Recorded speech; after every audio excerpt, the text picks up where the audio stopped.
Perfect. So, good morning. Welcome to the Demystifying NHS Finance for Resident Doctors morning. My name is AK Maheswaran. I am a consultant anaesthetist in Leicester, and I'll be delivering this session for the next few hours.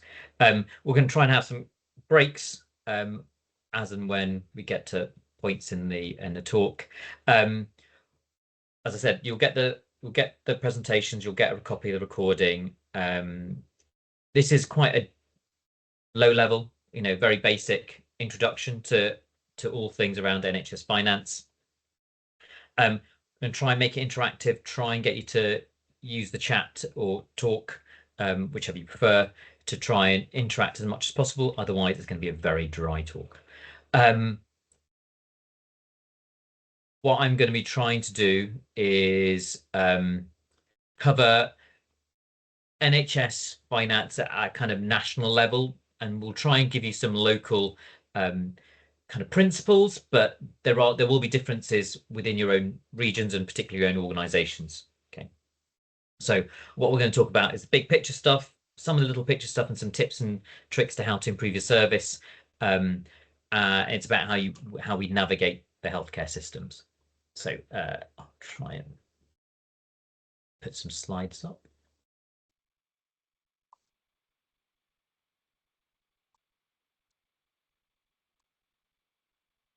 So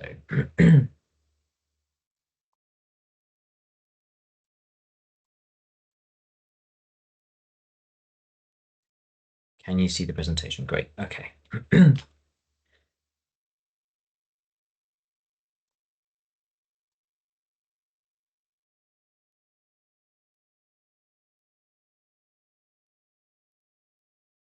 So I'm just trying to get my screens all working the right way.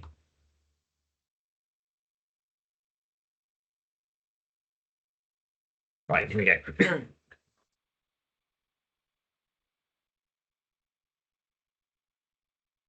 So just to start and just check where we can be aiming this, I'm going to just get you to write your speciality in the chat so I can know what types of people we have here, because it will change a little bit based on your speciality.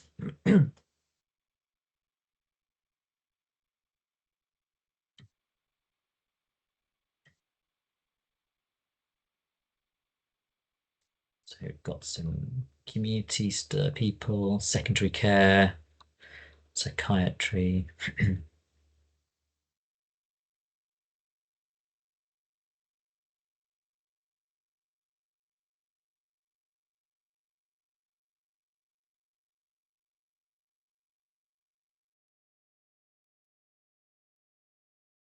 Okay. Right. One GP. Yeah, okay. So secondary care first. Okay. So we see these headlines all the time. We see that the NHS is underfunded, is we're struggling. We see that we're struggling. We're back to 50s in terms of our cash crisis. We need staff cuts. We have a financial reset. And this year seems particularly difficult. But these headlines have been there for years.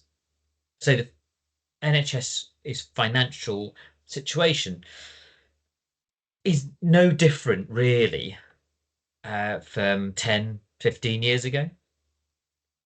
It's just that how we respond to it is different.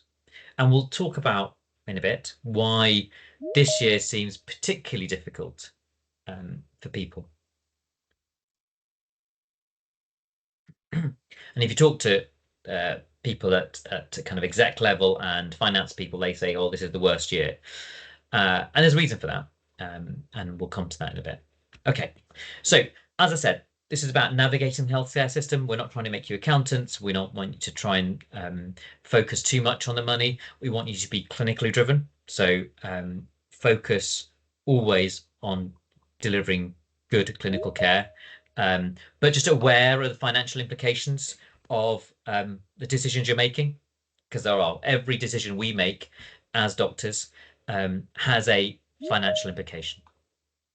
Okay, so just be aware of it. So the kind of things we're going to cover today is a little bit about the NHS structure, a bit about how services are paid for, a bit about costing and how and this PLIC system, and a little bit about business cases.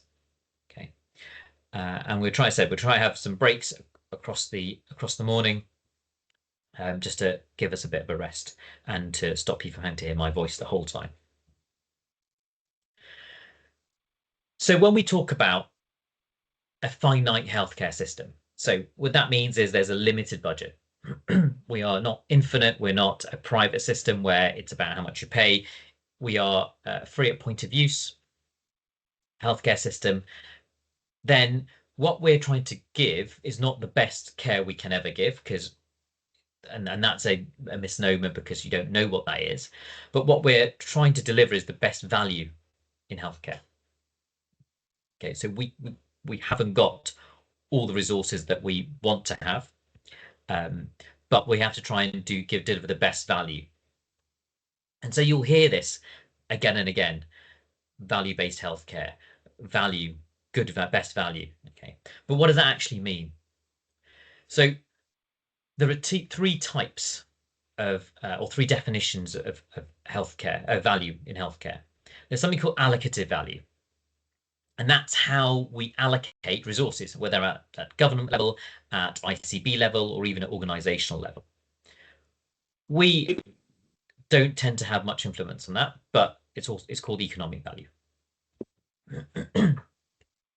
The thing that we will focus in on is something called technical value.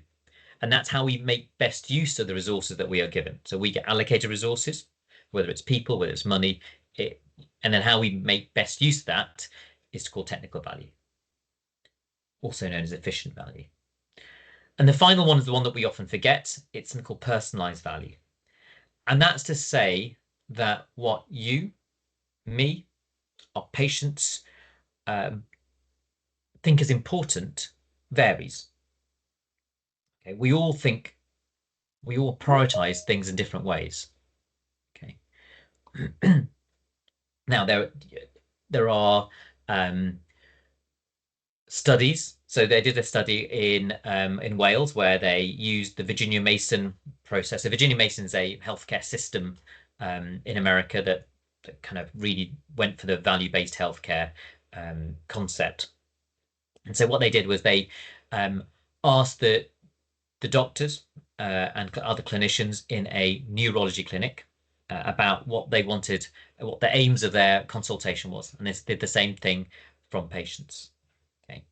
And they just want what the main aims or top three things that they wanted. The doctors wanted to, and the clinicians wanted to diagnose and prevent disease progression. That was their top two things. Whereas the patients, their main things were better sleep, more energy, being able to go to work. And most of the time, those things overlap. So they kind of concur. You know, when you try and do one thing, it kind of leads to the other, but not always. And it's important to recognize there is a difference. When I see patients in my high-risk clinic, so I see patients that are contemplating or being prepared for bowel resections. And there are some patients that are very high risk, but the thought of cancer means that they cannot live with themselves, and they don't mind what kind of quality of life they end up with. They want the operation. And at the other end of the spectrum, there are patients who are well, and you could quite comfortably, get them through an operation and the recovery, but the loss of function that they would face is not something they wanted to do. So we had somebody in their 80s who, his main enjoyment in life is walking his dogs, and if he couldn't do that for 6 months to a year, potentially because of the operation and the risk of not being able to do that, I'd rather live a year and walk my dogs every day than not for a year and live for 2, 3 years. So everybody's different. So that personalized value is also known as effective value. Okay. That's just a bit of background.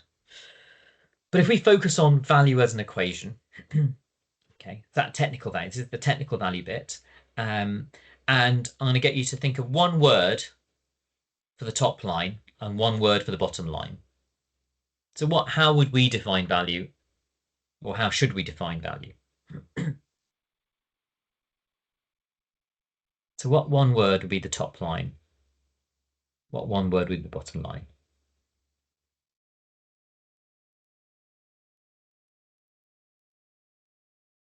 Okay.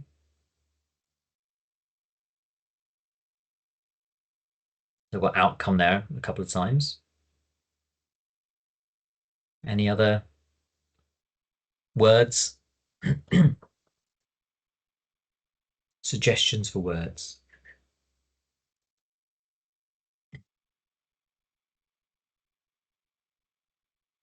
So we're getting there. We're getting the right ballpark. Not quite there. I've not seen the correct word for the top line yet, but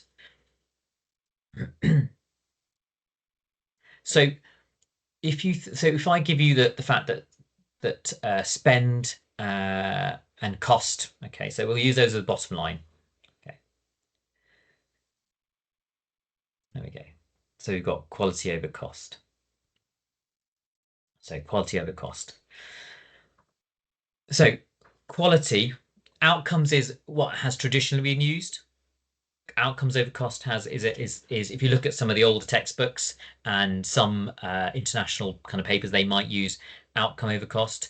When we've discussed this and thought about this, quality is a better word because it encompasses a bit more than that. Okay.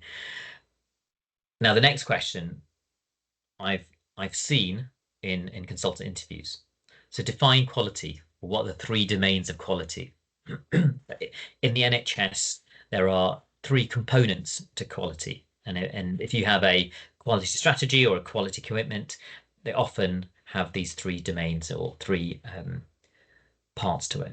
So what do you think the three domains of quality are?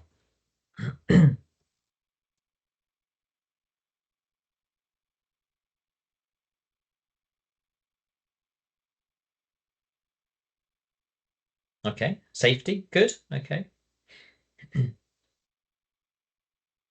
that's one. Any more? Effectiveness. Okay. So you're right, but we're going to go back to using something called we're going to use clinical outcome. Okay, so that is effectiveness, but I'll come to that in a second. Yeah, so we've got safety, outcome. What's the other one?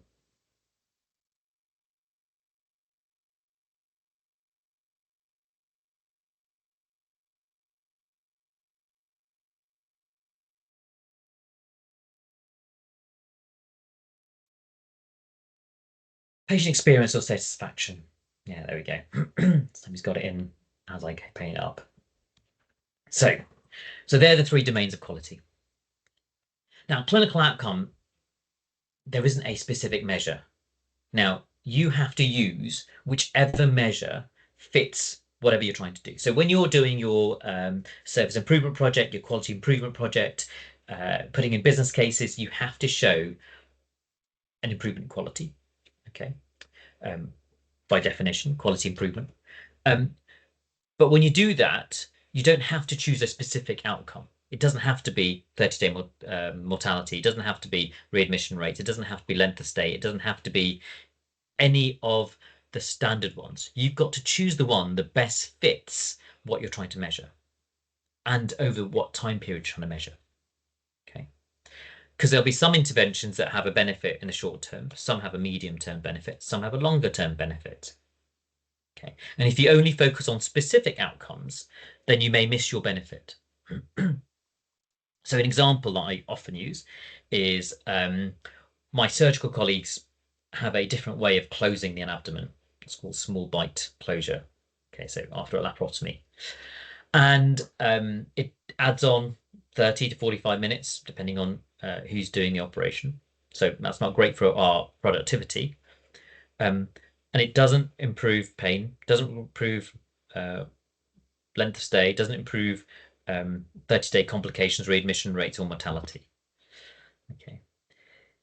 What it does do is at 5 and 10 years, it reduces the rate of incisional hernia.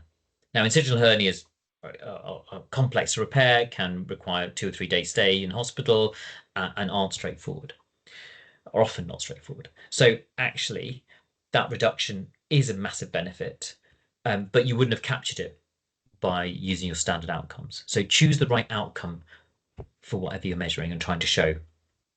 Okay, so patient experience and patient safety are all very important. And people often say, well, what about staff satisfaction? What about these other aspects? They all come into patient safety and patient experience. If you have lower staff numbers or lower staff satisfaction, then that impacts on safety and experience of the patients. Okay, so that's why this Michael Porter came and put these two in there. So this is based on Michael Porter's kind of idea, a concept. And there are two real purposes for this. One is to say that if you need to show that the improvement in quality, okay, is worth the cost. Now, we could build a new hospital in every part of the UK. In some situations, that will be good value. In others, it wouldn't be. Okay, so you have to show the improvement in quality is worth the cost. Okay. The other thing he said was that we will always improve. If we improve quality, we will always improve cost. We'll always reduce the cost. Yeah. So the problem is we work in silos. So the benefit, the cost savings may not be to our department. It may not be to our organization. It might be to the wider healthcare setting. Okay. It might be environmental benefit, environmental costs that are beneficial. Or it might be just societal benefit. So if people are in work more, then there's a benefit to society. So it'll be the costs go down of the welfare state. So there are different benefits to improving quality. Historically, when we've looked at business cases and business plans and things like that, we've always focused on internally, very much on our department and at maximum our organization. There was a period where we started to factor in environmental benefits and societal benefits into our discussions. Unfortunately, now that money's gone tighter again, we've gone back to focusing back much more into our silos. So cost. So cost can be divided into two things. So there are two components to cost. Okay. There's something called revenue costs, which are your day-to-day running costs. They recur. So if you have ongoing costs, so staffing costs are revenue costs because they're ongoing. They repeat themselves. You know, if you employ a new nurse or employ a new doctor, then that's an ongoing cost across the financial years. Capital costs are one-off purchases generally, and they're mostly bits of kit or new buildings. So that's your capital costs. Yeah. The key thing is they're one-off. Yeah. So capital costs, one-off costs, normally for buying stuff. Revenue costs are normally related to ongoing costs. Yeah. As I said, there are other costs that maybe you need to factor into this. Okay. Any questions on that first bit about value? I'm gonna keep going, but I can come back to that if you have any questions. So we're going to talk about the NHS structure. So structure in 1948, the NHS wasn't just, it was created just like that, but we didn't like build a load of new hospitals or anything. All we did was nationalize what was already there. Okay, so there was already pre-existing hospitals and systems, and we just nationalized them. So it wasn't really that coordinated. And guess what? Year one, we ran out of money. So overspent. even back in 1948. And since then, we've continued to evolve. So 1962, post the growth, post-war, Second World War, and there was a lot of growth in the population, and people started building new towns. They decided they wanted to have a more coordinated approach. So they wanted to build a DGH for every 125,000 of the population. They started, and they ran out of money. Okay, so this concept is nothing new. We'll always be tight and pushing the boundaries of how much money we get. So 94 and 1974, they created this. They're trying to be a bit more coordinated with how the NHS is run. So they brought in this concept of health authorities. In 1990, there was this idea of competition, an internal market, and so organisations were asked to compete with each other for services. Now, at that time, we were in a relative boom. The economy was growing well, and there was, I wouldn't say money was plentiful, but we were comfortable as a country. And so the idea being that competition with increased quality whilst also driving down cost. And initially it worked, but a bit of a financial crisis, one of many. And when things started getting tighter, then that concept of competition started falling apart. And it was a bit more of a race to the bottom with who could undercut you the most, which did not improve quality. And you'll see this recurring a little bit. Okay, so in 2000, you had this NHS plan, which brought in this idea of, I mean, it wasn't this specifically, but around this time was this concept of payment by results. So the more activity you did, the more money you got, organizations got. And that was to bring down the waiting lists, which it did. It was very effective bringing down the waiting lists. But I think emergency care suffered a little bit because of it. And at that time, again, we were still in the boom time a little bit. In 2012 was the last major reorganization of the NHS. So we had a transition in government around that time. And what happened was, and this is very common in the NHS, is that the idea, the concept was sound. It was a sound principle to the basis of trying to make the NHS more of an arm's length body, to try and remove the political aspect of it, to try and give clinicians more say in how it was run. And some of those principles probably make sense. Whether you agree with them or not, some of those, they make sense.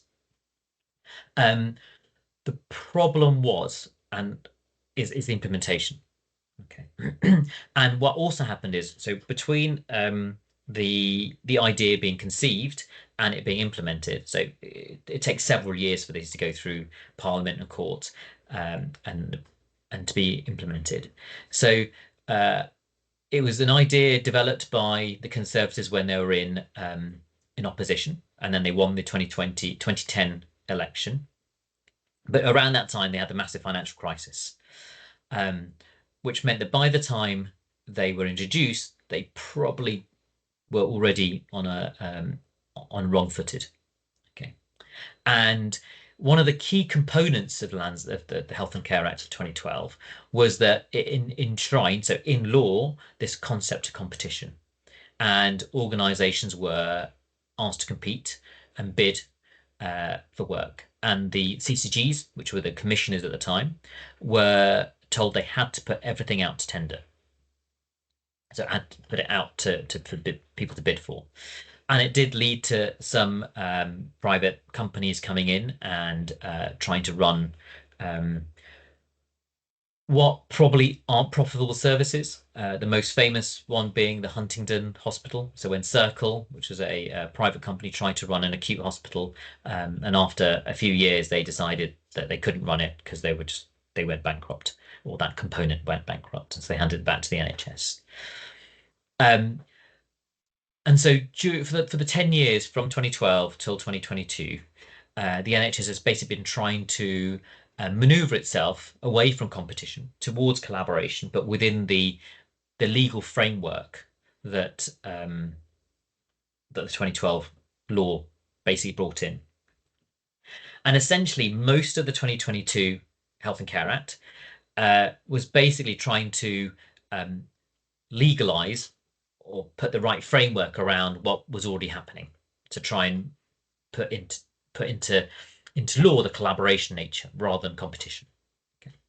There was a few things added in, so they made it much more political again, and that was partly in response to the pandemic. So there were some changes there that made.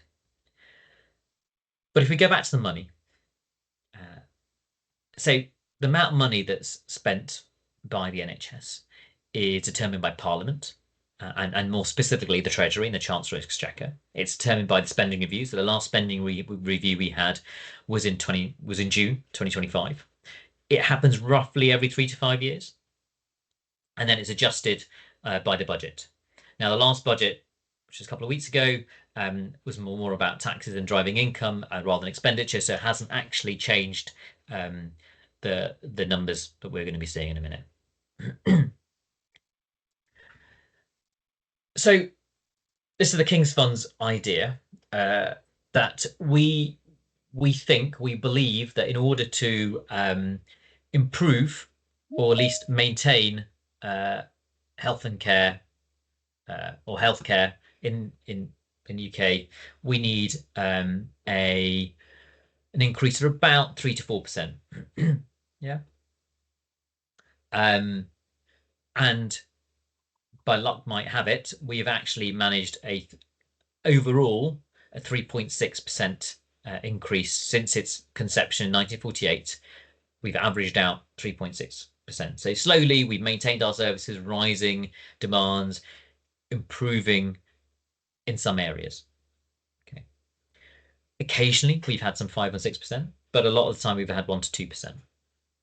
So it's not been straightforward. So this is the last 45 years by the looks of it.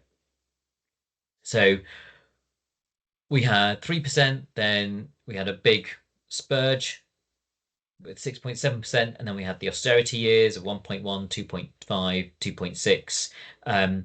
The latest calculations for 25 were about 2.8% is the current real terms growth.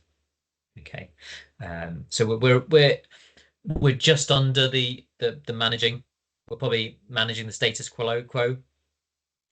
But any major issues and we'd struggle. There's probably a slight skewing because of the COVID spending, whether that was useful or not, but there was probably slightly higher rate. Okay. But the real problem, okay, and this is where it becomes a bit more of a tricky situation. The issue is, and because we all know, ideally we want more money. We need to rebuild lots of things. We need to improve our services. We all know, we all work in systems where that it doesn't seem to work. There are aspects of it doesn't seem to work. And whether it's staffing, whether it's something else, whether it's buildings. Okay, so we think we need more money. And it's probably a fair thing to say we need more money. The problem is, where's that money going to come from? So because already we spend health as a spending, as a percentage of day-to-day public service spending, is about 43%. Okay. So in order to increase healthcare spending, we need to either, and we have options here, we either need to tax more, okay, to drive more money in. We need to borrow more. Okay, we need to cut other services, which is going to be hard to do because they're already pretty tight, or we need to grow the economy. Okay. Now, different political parties, different political opinions differ on what the best way of doing that is. Okay. And there is no right answer. There's just different opinions on how we should be doing it. Okay, so in order to increase, we need to do something. The one thing that we probably know we can't do is cut more services in other services. That would be harder to do. but we will try and improve. They are trying to do it in different ways. So how much? So let's just rank in order the budgets of defence, education, and health. The Ministry of Defence, Department of Education, and Department of Health. What do you think their budgets are? Or let's start with which do you think gets the most, second and least?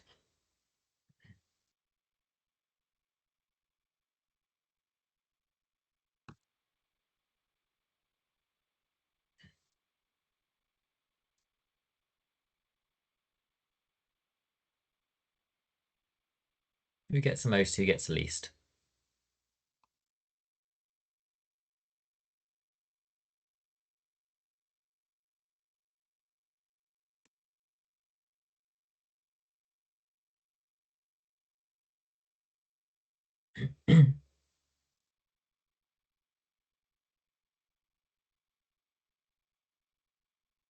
Okay, got some answers there. And what? And let's start with a ballpark figure. So somebody take somebody put a number in as what we think the Department of Health budget is then. And then we'll do higher or lower. People can see if they want to go higher or lower. Who's going to give us a starter? 2 billion. Okay, so 2 billion for health, higher or lower? Higher. Okay, how much higher?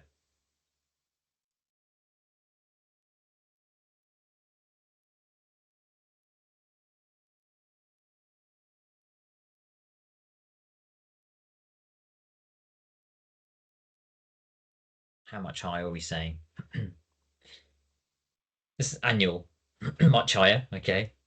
150 billion. Okay. 200 billion. Right.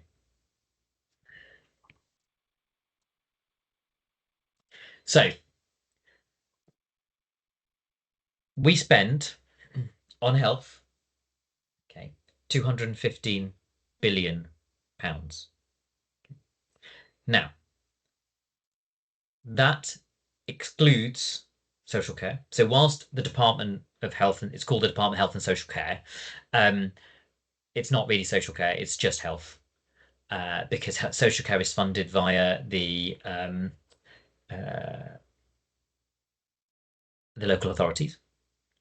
And this is only for England because health is a devolved concept, is a devolved entity. So the Scotland, Wales, and Northern Ireland, okay, they determine their own um, uh, kind of healthcare spending based on the income they get plus their kind of they get a grant, okay, and then they decide how much they want to spend on health. Okay, so this is 215 billion pounds just on healthcare in England per year. Okay. So the only thing that's bigger in terms of government spending, okay, is um, welfare payments. Now, the reason we don't use that as uh, a measure really is because it's so variable. You can't predict how much welfare is going to be paid out. So there isn't a budget for that per se. But health has got a budget, and it's 215 billion pounds.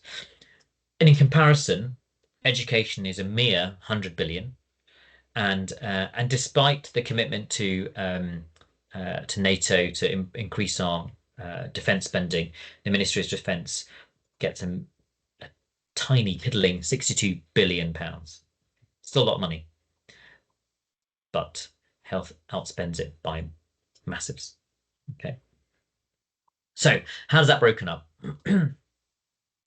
So most of the money currently, now I say this because you may have heard NHS England is in the process of being abolished, but currently most of the money goes to NHS England. Okay. And that's the orange bit is NHS England's day-to-day spending. So that's our organisations that we work for. That's their day-to-day spending. Okay, that's most of the money. The grey bit at the end is our capital funding. So that's all that one-off big payments and new hospitals and big bills and stuff. Okay. Now, and the little blue bit at the beginning we'll talk to about in a minute, but that's the Department of Health and Social Care's, the actual department's funding. Okay. And you can see that that's actually going down over the next few years. Okay. Why is it tougher this year? So historically, despite us getting more money, NHS England getting more money than anything else, we've overspent. So by law, they are not allowed to overspend, really. Or, the Department of Health is not allowed to overspend its budget. So what it ends up doing is when we overspend our day-to-day budget, we have to take out of the capital budgets, which is why we've not had a new hospital program. It's why we've not had some of your places may not have had the remedial work, and we can't buy the things that we want to buy because we don't have the capital budget to do so. So for years, particularly pre-pandemic, we every time we overspent from the day-to-day budget, we took out the capital budget. They are trying really, really hard not to do that this year. They know that we need to build. We need to build more. We need to improve our facilities and our logistics. So they're trying to not overspend and trying to actually build and use the capital budget appropriately. Okay.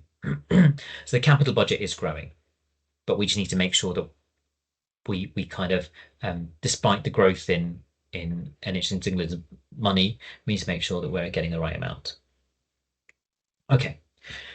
So going back to the Department of Health and Social Care.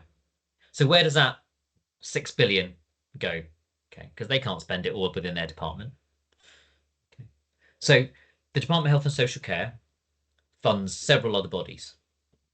How many can you name? So I'm going to give you NHS England. We've already said that one. What other bodies do you know? Some of them pay for directly, some of them are not.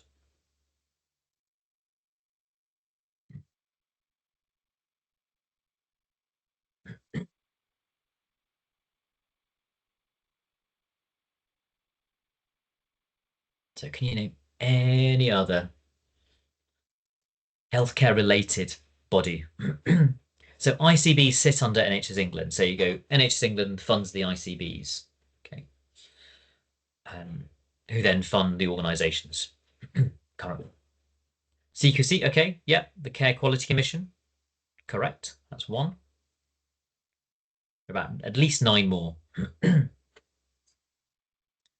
if we can get half of them.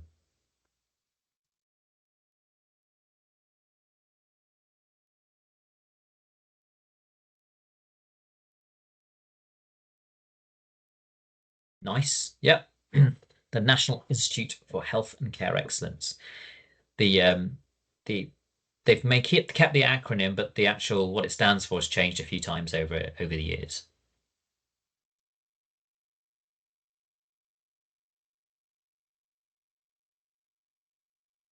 So it's 3 out of 11 so far.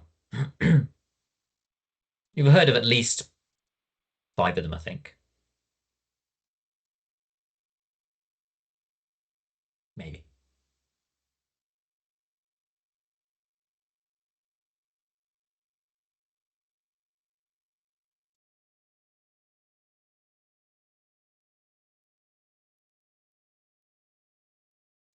Okay. Now, GMC is actually the regulators, though, those kind of NMC, GMC are slightly separate. They are funded by Parliament and are fees, essentially. Local authorities are funded separately. They're not funded specifically by the Department of Health and Social Care. Yes, there is a public health entity, so it's got a new name. It used to be called Public Health England pre-COVID, pre-pandemic. It's now got something else.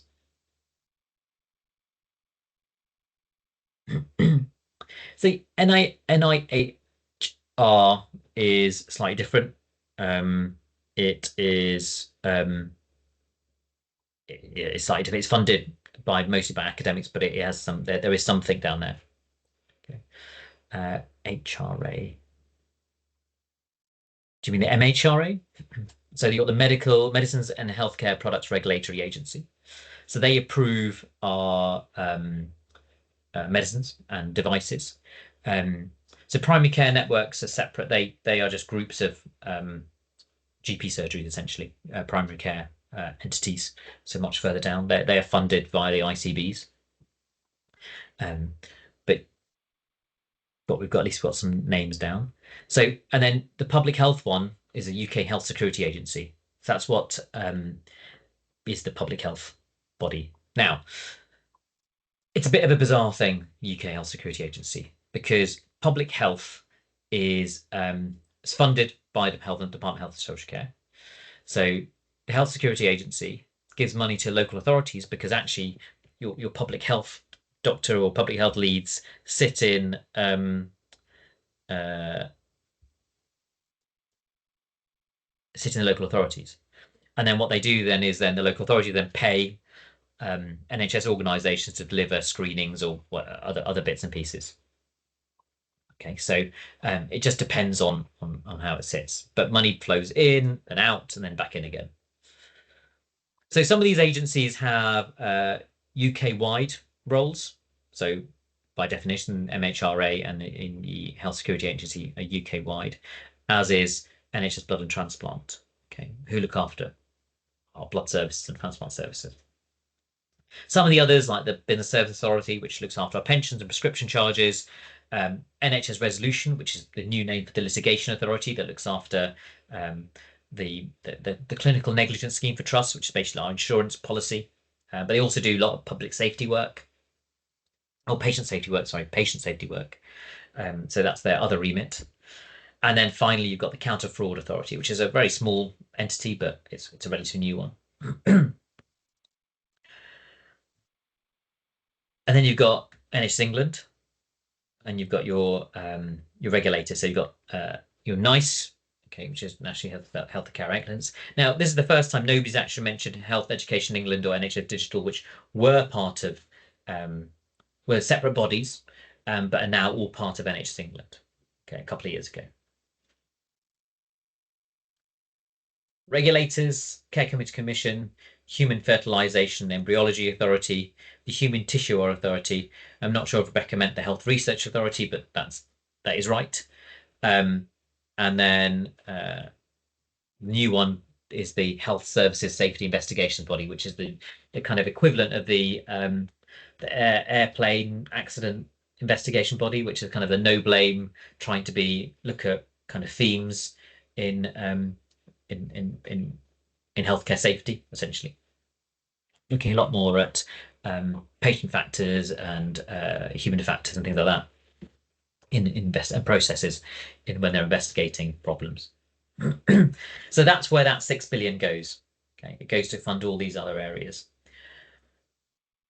And one of the reasons why they absorbed NHS England absorbed Health Education England and NHS Digital is because when the governments of whichever denomination say they're going to protect their healthcare budgets, they only mean NHS England's budget. So NHS England budgets get protected, but all the other budgets get cut. So, and as you saw, the Department of Health and Social Care's budget is dropping. So all these other bodies are going to have to have cost savings. And that's one of the reasons why they absorbed it in, apart from the duplication of work and making sure it's all aligned. One of the smaller reasons was the financial implications. Okay, so NHS England currently commissions certain things directly from providers, and but most of our commissioning comes from integrated care systems.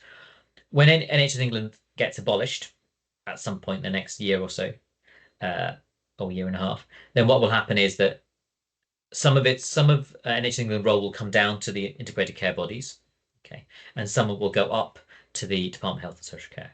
So they'll just split their roles. That's what's going to happen.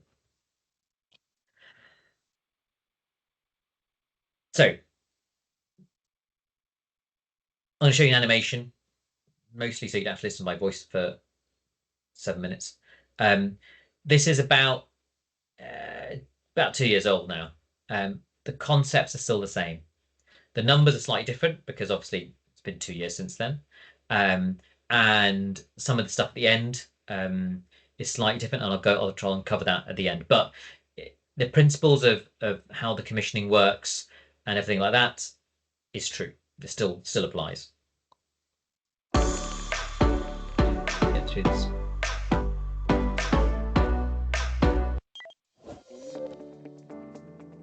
This animation gives an overview of the structure of the NHS in England and describes how the money flows. How public money is spent is determined by Parliament, and more specifically, the Chancellor of the Exchequer. Money allocated to healthcare is determined by the Spending Review, which is usually every 3 years, and amended annually by the Budget Report. The government department responsible for healthcare is the Department of Health and Social Care, which has the largest amount of pre-allocated public money, with an annual budget for 2023 to 24 of £188 billion. This is divided into £176 billion of revenue funding to cover day-to-day running costs, such as staff salaries and medicines, and £12 billion of capital funding to pay for infrastructure and maintenance costs. Health is a devolved function, so this funding is only for healthcare in England, as social care is funded separately via local authorities. From the budget, the Department of Health and Social Care has to pay its internal costs and fund several executive agencies, special health authorities and arm's-length bodies. The biggest of which is NHS England, which legally merged with NHS Improvement on the 1st of July 2022 as part of the Health and Care Bill. NHS England has now also merged with NHS Digital and Health Education England. NHS England received the majority of the Department of Health budget, with funding for 2023 to 24 of £160 billion. NHS England works via 7 regional teams to support the delivery of the NHS long-term plan. The plan was published in 2019 and outlines the key ambitions for the health service for the next 10 years. To create a service fit for the future and get the most value for patients out of every taxpayer pound. The Health and Care Bill builds on the long-term plan to support integration. NHS England has a budget of £27 billion for directly commissioning services, including some primary care services and public health. It directly commissions military healthcare, health services in the justice system, for healthcare for children, young people and adults across secure and detained settings, and specialised services. There are 154 directly commissioned specialised services, which are grouped into 6 programmes of care: internal medicine, cancer care, the trauma programme, women and children, blood and infection services, and mental health. Over the next few years, NHS England will delegate some of its commissioning responsibilities to local commissioners, with pharmacy, ophthalmology and dentistry services fully delegated by 2023. 9 regional committees are being created to commission specialised services from April 2023. They are joint committees between NHS England and the relevant integrated care systems in each region. Following several years of locally led development, 42 integrated care systems, ICSs, were established on a statutory basis on the 1st of July 2022 as part of the Health and Care Bill. Integrated care systems have 4 main purposes. They bring partner organisations together to improve outcomes in population health and healthcare, tackle inequalities in outcomes, experience and access, enhance productivity and value for money, help the NHS support broader social and economic development. The new ICS are led by an Integrated Care Board, ICB, and an Integrated Care Partnership, ICP. The exact composition of both the ICB and ICP will vary between areas, but as a minimum, the Integrated Care Board will include a chair, the CEO, and representatives from NHS providers, general practice, and local authorities. ICBs replaced clinical commissioning groups, CCGs, and are now responsible for developing a plan for meeting the population's health needs, managing the NHS budget, and arranging for the provision of health services in the integrated care system. The majority of NHS England's budget, £107.8 billion, is allocated to ICBs for commissioning local health services. ICBs plan and commission services for their patients. The Integrated Care Partnership will also include the ICB CEO, local authority representatives and NHS providers, but may also include representation from other organisations. The Health and Care Act has seen a shift to more strategic commissioning and a more collaborative approach to planning care. Allocations are made from NHS England to ICBs as a system funding envelope. ICBs will have the flexibility to manage resources within this envelope to deliver agreed local priorities. ICBs will agree on contracts with providers, with increases expected to be based on aligned payments and incentive basis. Organisations within ICSs have to adopt and adhere to a shared control total, which in effect binds them to meeting a collective target for financial performance. So, in summary, money flows from Parliament via the Department of Health to NHS England, and in the most part, integrated care boards to the organisations that provide patient care. Okay.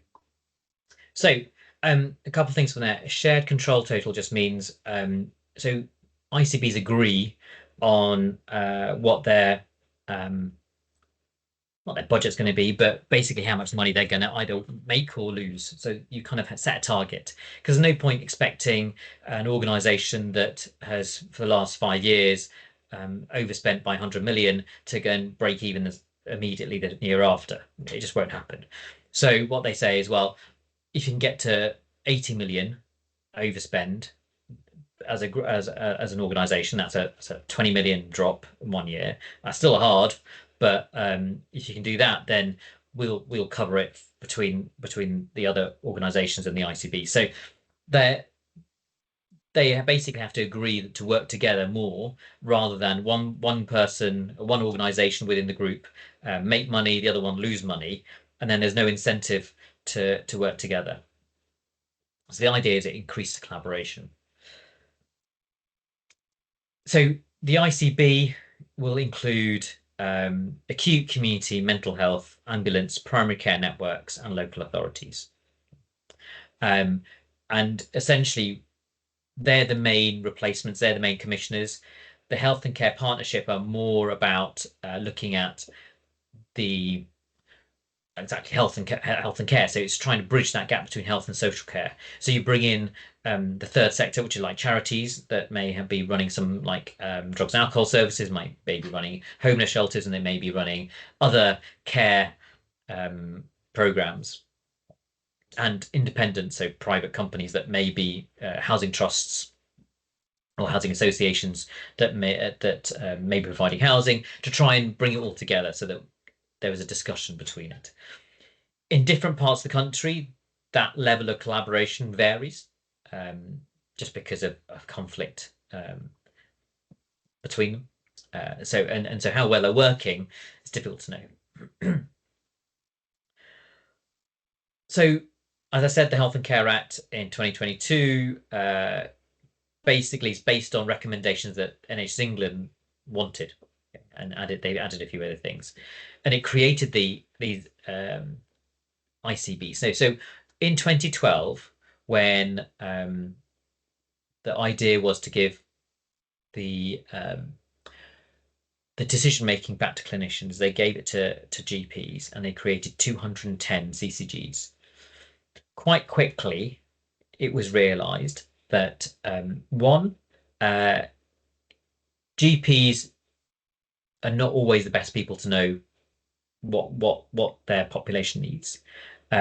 Two, they were too small to actually have any meaningful idea of exact population spread, and so couldn't make decisions at an individual CCG level. um, and so they quickly started merging. So by the time they were actually converted to ICBs, there were less than 150. So I think it was about 120. So they merged into bigger groups, and now we are going to go from 42 ICBs to around 26 to 28, depending on, they haven't confirmed some of the London, how many of the London ones are completely merging, but where they're merging more. So you're going to go from 210 commissioners essentially to 26. That's a massive change. There's going to be a duty to collaborate. So we talked about this obligation of the commissioners to put things out to tender. So now they have to work together. And you're allowed joint appointments and committees. So historically, you couldn't have one CEO of multiple organizations unless they actually merged, because it was it would breach competition and market authority rules. So there was competition rules essentially, because they were competing against each other. So you couldn't have one person that reduced the market. So now they've removed healthcare from that, and now you have joint appointments and joint committees between previously competing organisations. Now, this doesn't mean that the commissioners can't put things out to tender; they just don't have to. Okay, so you can still have private companies involved. You can have charities involved. It's not a obligation. It just means that they can if they feel that's in their best interests. So one of the other things that they did was to try and, I mean, this means less now, is that to improve accountability. So previously there was NHS England and multiple other organisations. So one was established to look after foundation trusts, and the other one was to make the pre-existing trusts a foundation trust. They got rid of those quite quickly, and you might have heard of NHS Improvement, which was there briefly. And essentially, they were sending mixed messages to organisations. One was saying you have to maintain safe staffing. The other one's saying you can't afford to have safe staffing. So they eventually decided there should be one organisation that looked after the NHS in England, and they called it NHS England. But now they've got rid of that as well. So, but one of the key things that the 2022 reform did do was to remove that arm's length aspect of the NHS. So it's now back under the direct control of the Secretary of State's Health and Social Care. So Wes Streeting, who's the current Health Secretary, has much more power than some of his predecessors. Okay, so the pandemic, there was much less power to the Secretary of State Health and Social Care than there is now. So he's much more responsible. They are much more responsible. Any questions on that? We're going to do this payment system bit, and then we'll have a bit of a break. But any questions on the structure so far?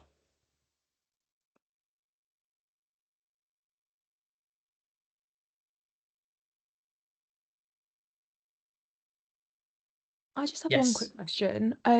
So this is only just because of someone who works across sexual health as well, because sexual health is funded by local authorities, I think. So that doesn't come under the NHS, that comes under something different. Or is it still then commissioned by the ICBs? Because I think it still goes out to tender and everything, but it adds another layer of funding. Yeah, so because sexual health is almost it's basically like a public health type thing. So it is funded. It does go out to tender because there's lots of private companies that, or third sector, let's say voluntary and charitable organisations that look after sexual health in different areas. So it's a kind of collaboration between the local authorities and the ICBs. it kind of yeah. So it's a bit more of a quirk, sexual health. Sorry. No, that makes sense because that's what I was getting confused about. It still is under the ICBs, but doesn't come from the NHS Yeah, funding. yeah. So it's public health funding that's then given to the ICBs to put out to tender. If you see what I mean. It's Yeah, that, makes sense. that kind of cycle that I talked about earlier. Okay, so funding will work. If NHSE is abolished, then the ICBs will take on much more responsibility for funding their local areas. So a lot of the specialised commissioning that's currently done by NHS England will go down to the ICBs. There will still be some super specialist stuff that's done still at national level. Okay, so some of the really, really specialist stuff that is only done in a few centres in the country will still be commissioned by, nationally, but it'll be done by the Department of Health and Social Care.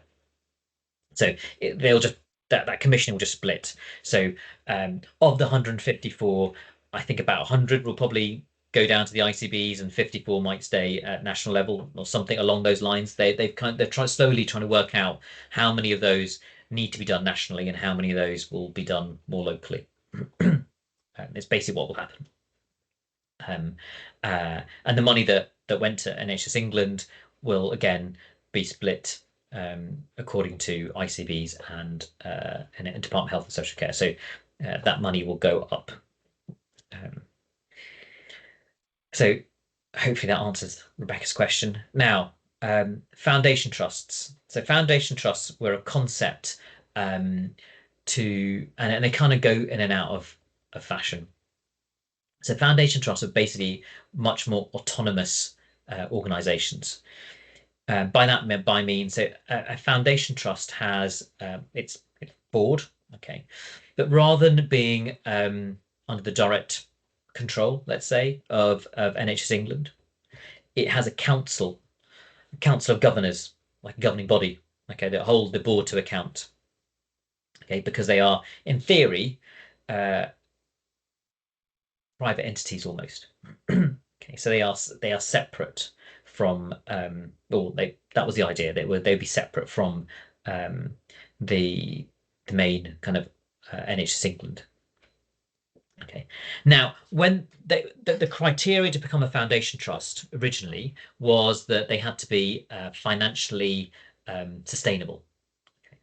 And what ended up happening was that several organizations probably cut a few corners, let's say, and showed that they met the criteria, well, made foundation trusts, and then crashed and burned and were put into special measures and increased focus. So quite quickly they realized that the push to make all trusts into foundation trusts wasn't going to work. And there were some clear things, there were some rules that foundation trusts could get away with. So they could, because they were independent, they didn't have to follow all the contracts that that the NHS nationally negotiate. So they don't have to have the agenda for change. They don't have to follow the junior doctors or resident doctors contract. They all do, because a couple of them tried to very early on to try and differ and found they ended up costing them a lot more money. So they've tried different things to try and get around some of that. But more recently, the government's tried to rein in some of that power. So they were allowed to keep, and any profits they made, they were allowed to keep. So if they sold bits of land, if they did various bits and pieces, they were allowed to keep that profit and reinvest in their capital. So they could reinvest it to build new things. And the problem was that still went on the Department of Health and Social Care's bottom line. And so they were almost jumping the queues. So because they made money, they were allowed to spend it, fair enough. But it didn't mean that the Department of Health and Social Care couldn't spend that money on other bodies. So you've got some organisations like, say, Guys and Tommies, and some other. There are various others, particularly in London, but all in some other parts of the country as well, that actually own a lot of land. So they have massive income from just owning historical land And you can imagine, the kind of land that Guys and Tommy's owns around central London is very expensive, quite lucrative, so it gives them a decent amount of money income from that. And if you've got private wings or private components to your hospital, then you can also earn a fair amount of money. So they could have kept that and used that to improve their services, but it meant that other organizations couldn't. So they quickly reined in that. They stopped them being able to do that to a degree. So part of it worked, part of it hasn't worked. Now they're talking about these advanced foundation trusts, which are again being mooted to try and be almost like mega trusts. They're like ones that are working well that will run entire. It's basically another name for these accountable care systems or bodies where you've got a whole region run by one organization across multiple areas. So that's what they're talking about. How it will actually work, we don't really know. So they want to try and give more power and devolve more power to these ICBs, but have them as become one organization is essentially the idea. So the old style foundation trusts the idea was try and make them autonomous. It didn't really work because it was all funding based and not quality based. And so there's lots of foundation trusts that are struggling financially. So they put that on the back burner. And they've got this new concept of a foundation trust, which is coming back in, but it's a completely different entity. It's still kind of a private thing, not a private thing, arm's length thing, and a bit more autonomous. But the idea is it comes across and allows more collaboration. That's the idea, but it's a moving beast. So it's an idea that's been floated, but nobody really knows what the substance behind it's going to be, if that makes sense. So payment systems. I'll try and get through this to then give you a break. So the payment systems can continually be changing. So unlike medicine, where whilst we develop, we continually try and evolve. It is an evolution. It is things that that's done and discovered in scientific journals or things that are published take a while to be implemented, and for stuff to be moved across. The financial world changes every year. It's constantly changing. So what I thought we'd start with is the different ways that you can pay for services. So there are 7 different ways in which you can get paid for a service that you deliver. Okay, and these are used in different combinations across the world. In every healthcare system in the world, it uses some sort of combination of these different components. Okay, so the first one we're going to talk about is a block contract. Okay, and that just means that it's a fixed payment, so to cover a specific range of services. So a true block contract, once you've decided, so you might use historic information. So you might say that we've done this much work last year, so that's how much we think with a bit of growth or whatever, this is how much we're going to deliver this year. And you can base it can be an informed decision. But once you've decided how much money that's going to be worth, that's it. It doesn't actually matter what you deliver. Okay. So it's a fixed price. It is useful because it's predictable. The commissioner knows how much they're spending. The provider knows how much they're getting.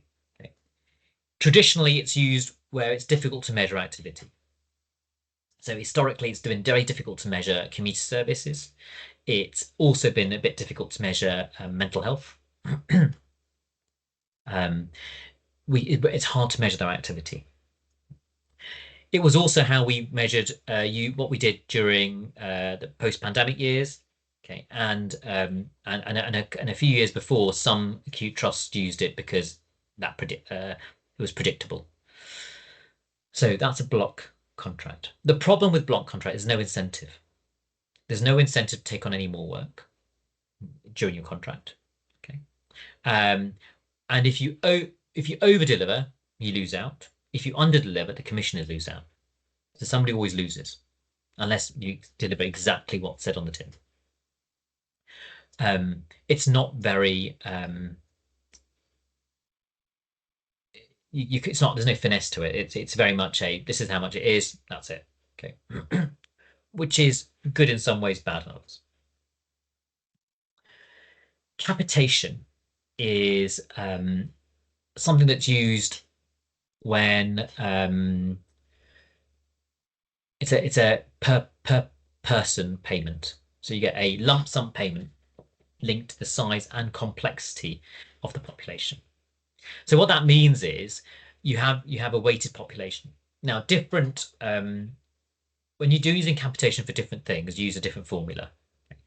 So, for example, in the standard GMS, the General Medical Services contract, there are basically two types of GP contracts. There's something called the GMS contract, which is basically the standard contract, which is given to a single GP. Okay. And so each GP gets the contract, and it's a capitation based on the majority of it is a global sum, which is a capitation element, and then there are other elements to cover different aspects.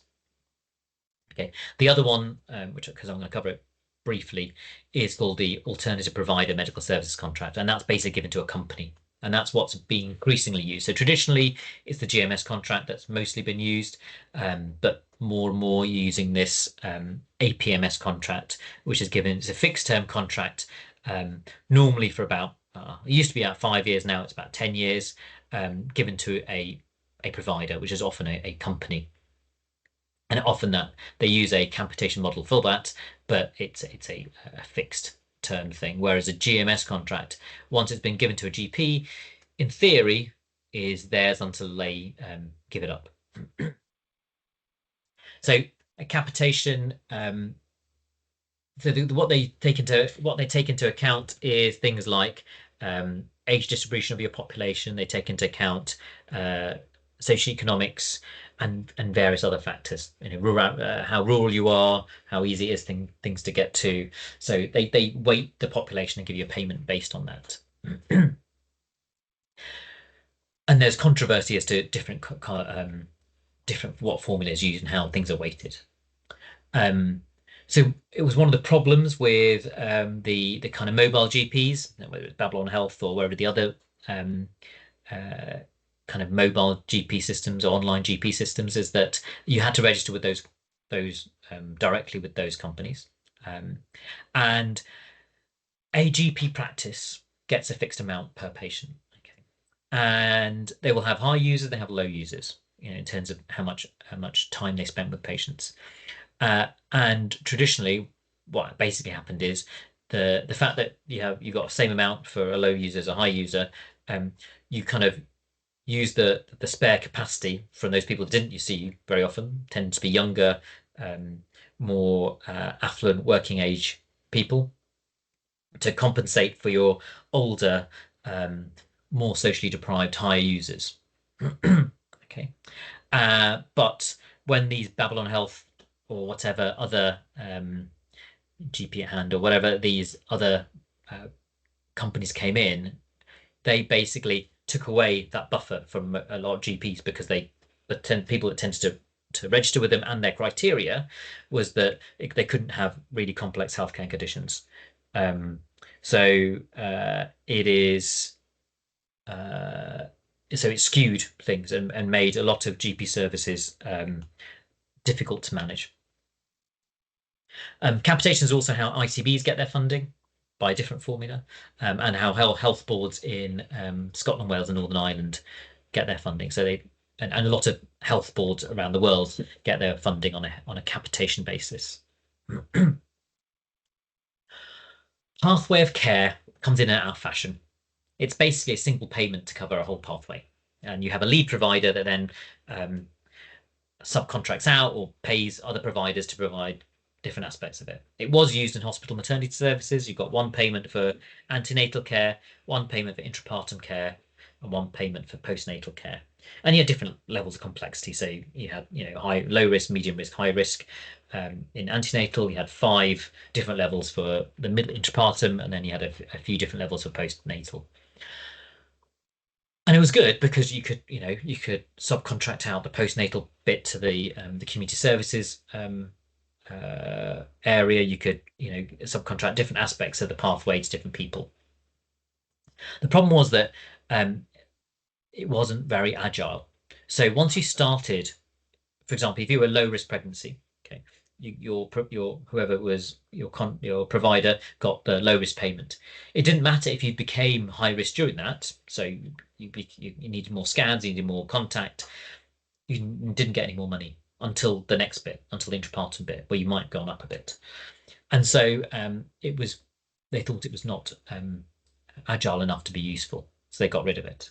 Okay, but it comes in and out of fashion. So they thought about using it for things like joint replacements, a fixed payment to cover from referral to kind of prehabilitation to optimization, the operation and rehab afterwards. Okay, that was all in one pathway. It might come back into fashion at some point. So pay performance is a specific payment linked to the delivery of specific performance targets. It's still used in GP. It's called Quality for Outcomes Framework, called QOF points. It can be up to 20% of their income is linked to those things. In acute community mental health, this sequence concept is kind of gone out of fashion. It's not mandatory anymore. They're currently on pause. It may come back in. They've decided there are other ways of doing it. So it's called the best practice tariff, which we'll come into in a minute. So sequins are there officially, but are not really used.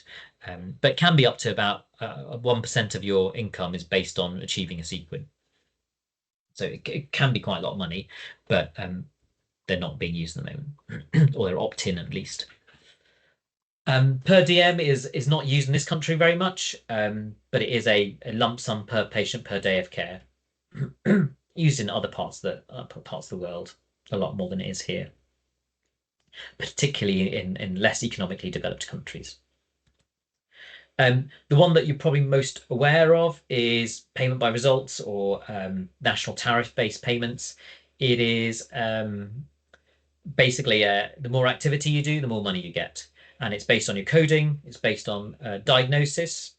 So they use ICD-10 still, not ICD-11, ICD-10 for diagnosis. Treatments, which are related to something called the OPCS4, which is a kind of list of all these procedures. And then patient characteristics, so comorbidities and various other kind of things that may mean that it costs more to deliver your care. Okay, so we'll talk about that in a bit. It's actual case-based, activity-based.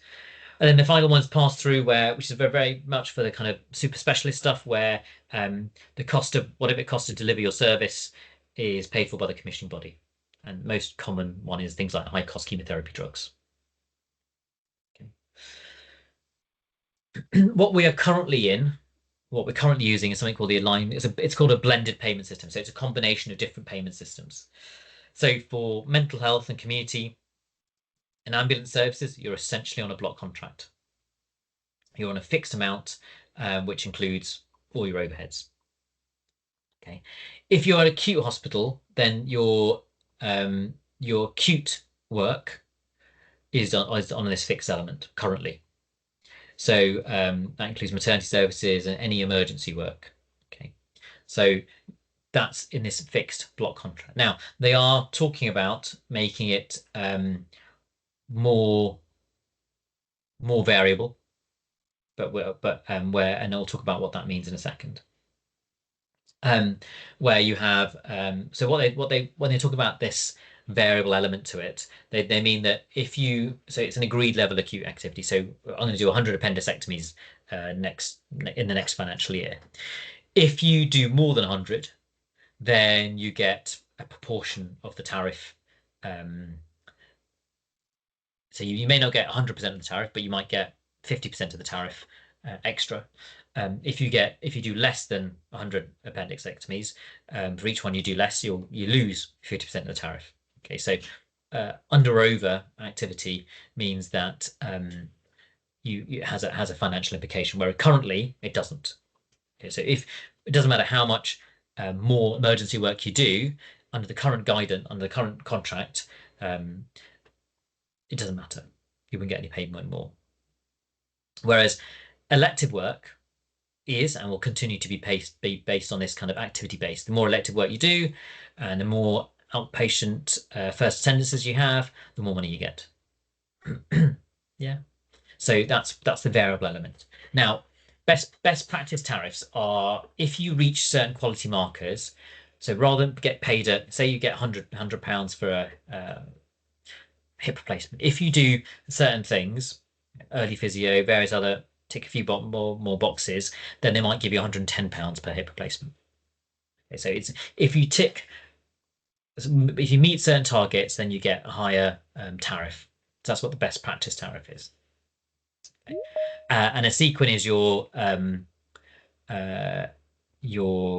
insurance. Sequins we talked about, your CNST contribution, sorry, are your clinical negligence scheme for trusts. That's your insurance. And that's basically based on your risk. So what specialities you have. So if you have obstetrics or neurosurgery or spinal surgery, your risk is higher. And then as with all insurance, it blames on your claim history. So if you've had a history of poor claims, then your insurance premium will be higher. Okay, so that's how they work out your CNST contributions. Okay, I think we'll have a 10-minute break now. Any questions before we start that?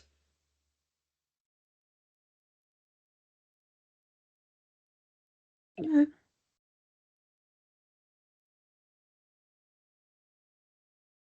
Okay. I'll probably be back in about 5 minutes. So if anybody wants to ask any questions, I'll be back and I'll put my screen on, my camera back on in about 5 minutes. But otherwise, we'll start properly at 11:05. Right, see you in a sec.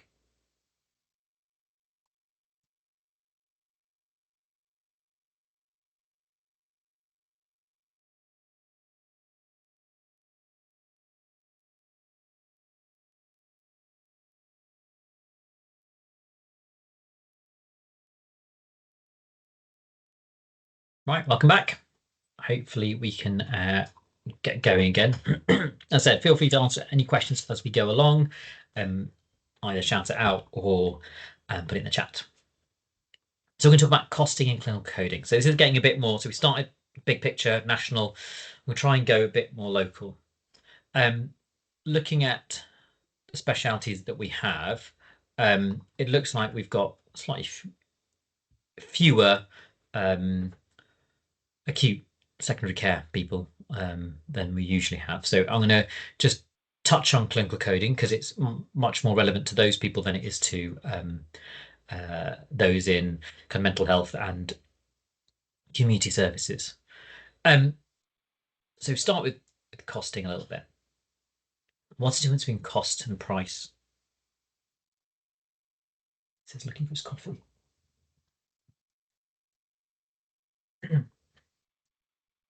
What do you think the difference between? Does cost include time as well, whereas price is just like a set amount? I don't know. Okay, nice idea.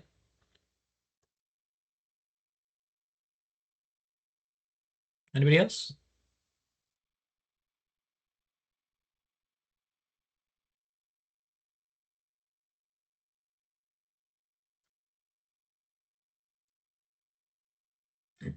So cost is how much it costs you to deliver the service. Okay. So how much of your money have you spent to deliver the service? That's what cost is. Price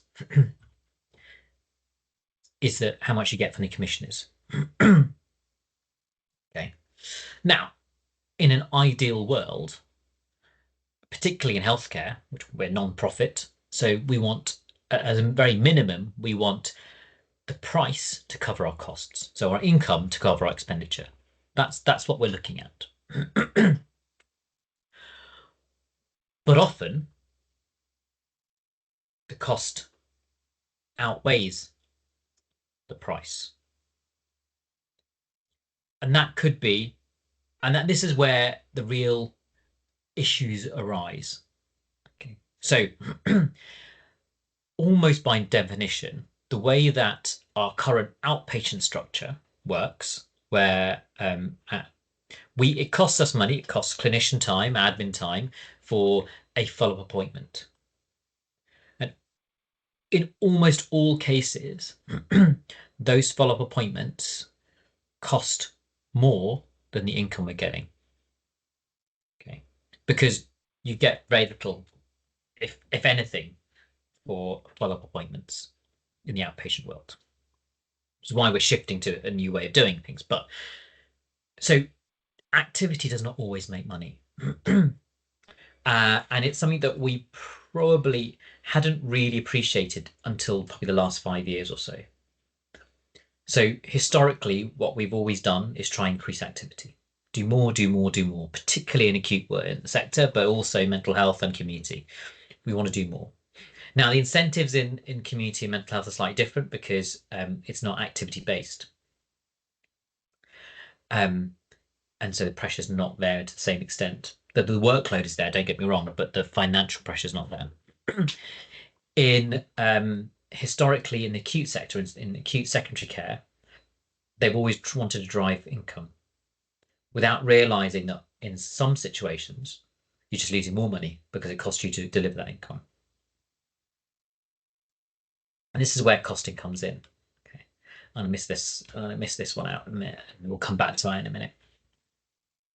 So all organizations, whether it's mental health and community or acutes, have this patient level costing.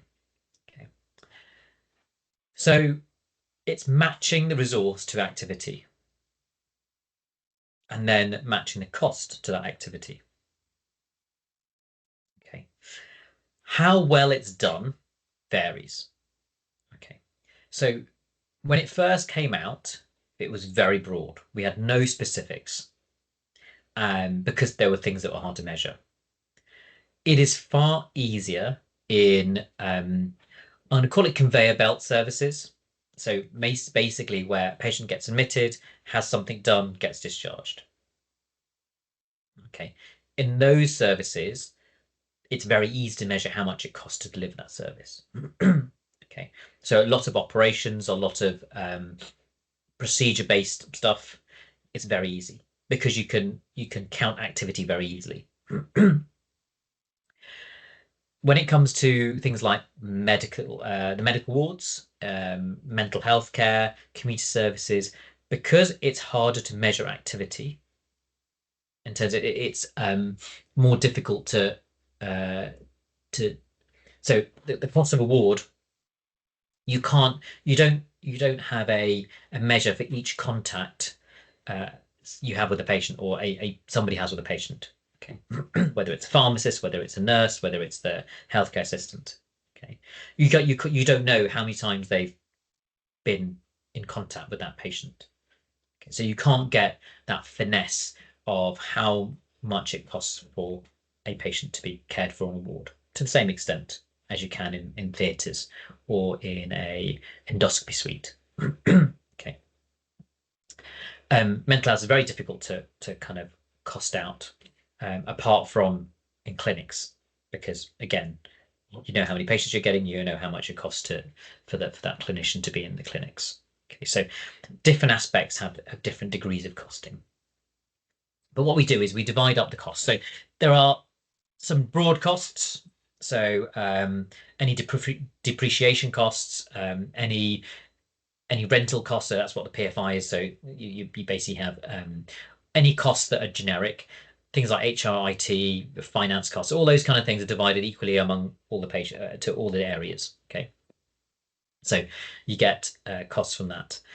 And then you get the more specific costs, like the ward costs, the theatre costs, the radiology costs, pathology costs. Now, most of us now are increasingly using some sort of IT system that can measure, that counts radiology, that counts pathology. And if you've got a electronic prescribing system, you can match the drug costs. So whether it's in primary care, whether it's in aspects of secondary care, you can capture the radiology, the pathology, and drug costs. We can, to a degree, capture theatre costs. Okay, Ward costs we have to divide basically on per day. So we take the total ward costs, and for most situations we divide that by the staffing costs divided by the how many days the patient's there for. And that's how we work out what their ward costs are. Okay, but then you get an idea of how much a patient journey would have costed. So that's basically what costing is all about. However, the issue is that a lot of that data is based on what we put into it, whether it's us directly or our colleagues that we work with. Okay, so in theatre, it depends on what you put in terms of how long the patient's been in theatre or what kind of procedure they've done. It all comes down to coding and what's in the notes, because that will determine how that costs are divided up. So when you look at PLIX data, the first thing you have to do is determine do you have to do a quality assessment of it. You have to look at how easy it is and how correct it is.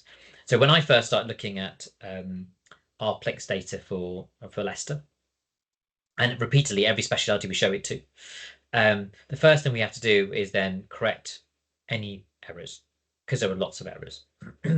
It's nuanced stuff like, what do you put? Is this general surgery? Is this lower GI surgery? Is this upper GI surgery?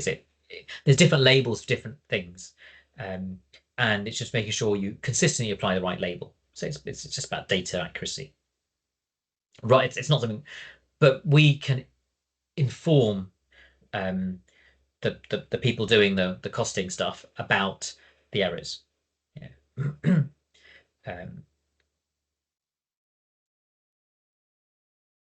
So you can work it out and divide it up. And you can do the same with staffing costs. And anaesthetists are really easy to divide up because we're in theatre, and that's pretty much it. In terms of, we are sessional. We're not trying to do multiple things at the same time. We don't have a 2-hour MDT and then we have, in between a theatre list. Okay, so it's much easier for anaesthetic staff, but you can, from a job plan, work out how much of your salary can be divided into different areas. So how much it costs to deliver that care.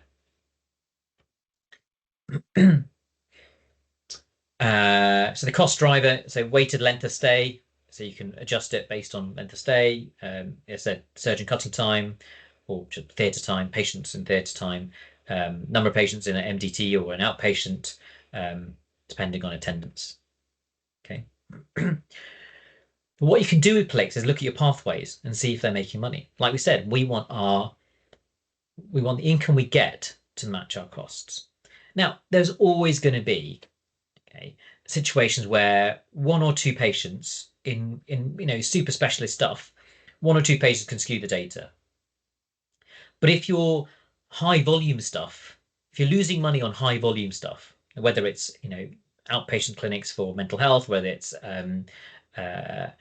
your appointments and your testing that you're doing for sexual health stuff, if you're losing money on your high volume stuff, then something's wrong in your pathway. Okay, because why are you losing money on everything you're doing?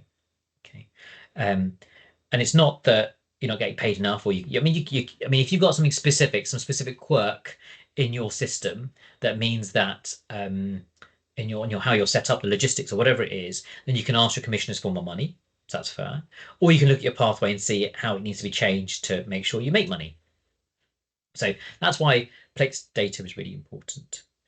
It really also, if you use it to prove that your whatever quality improvement project or other project, you can use them to model how things might be, and you can add weight to your business cases.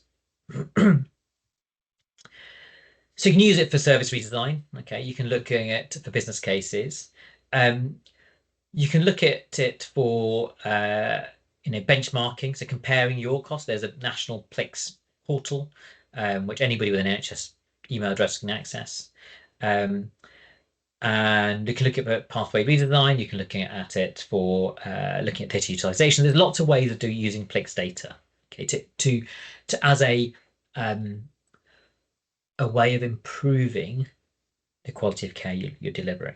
And that's what it should be viewed at. You know, looking at why is our care bad, or why are we losing money on it? It's not why is our care bad. Is there anything we can do to improve things? Okay, and lots of organisations in all this different kind of mental health, community, and acute have used PLIX data as the basis.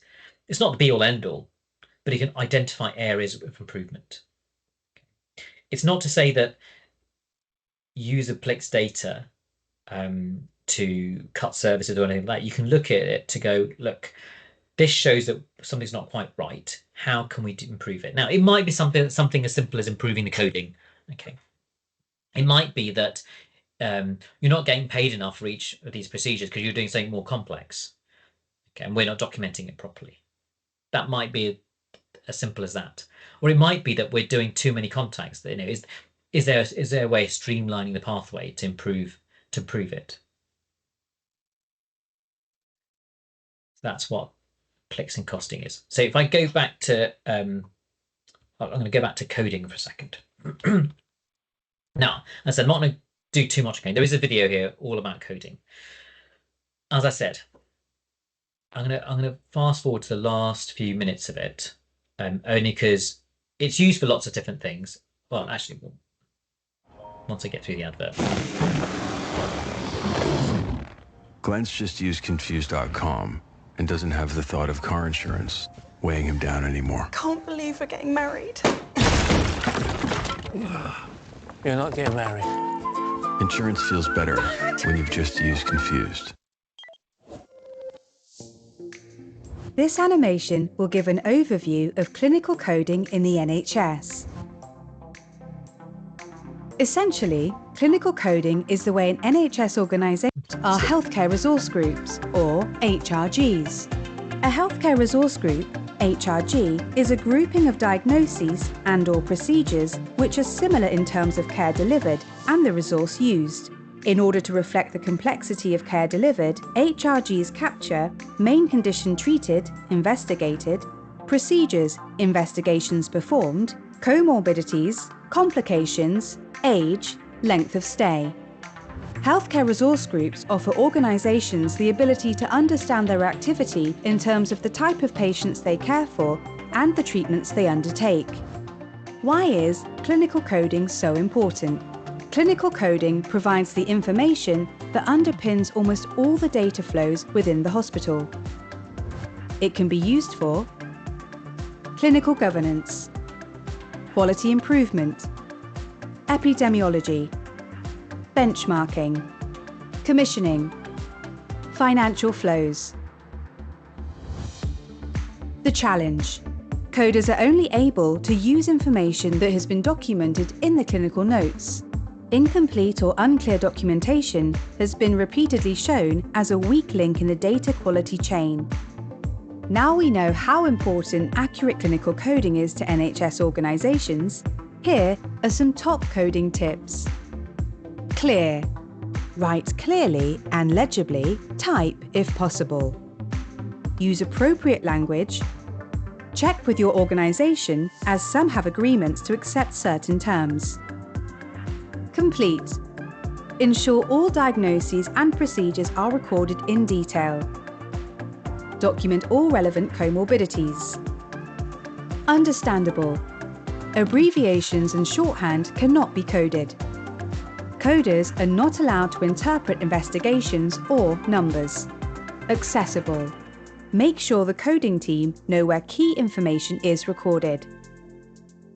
Okay. So that was kind of quick highlight of the key things in coding. And now documenting abbreviations and not documenting conditions that you're already treating is probably the biggest reason for undercoding.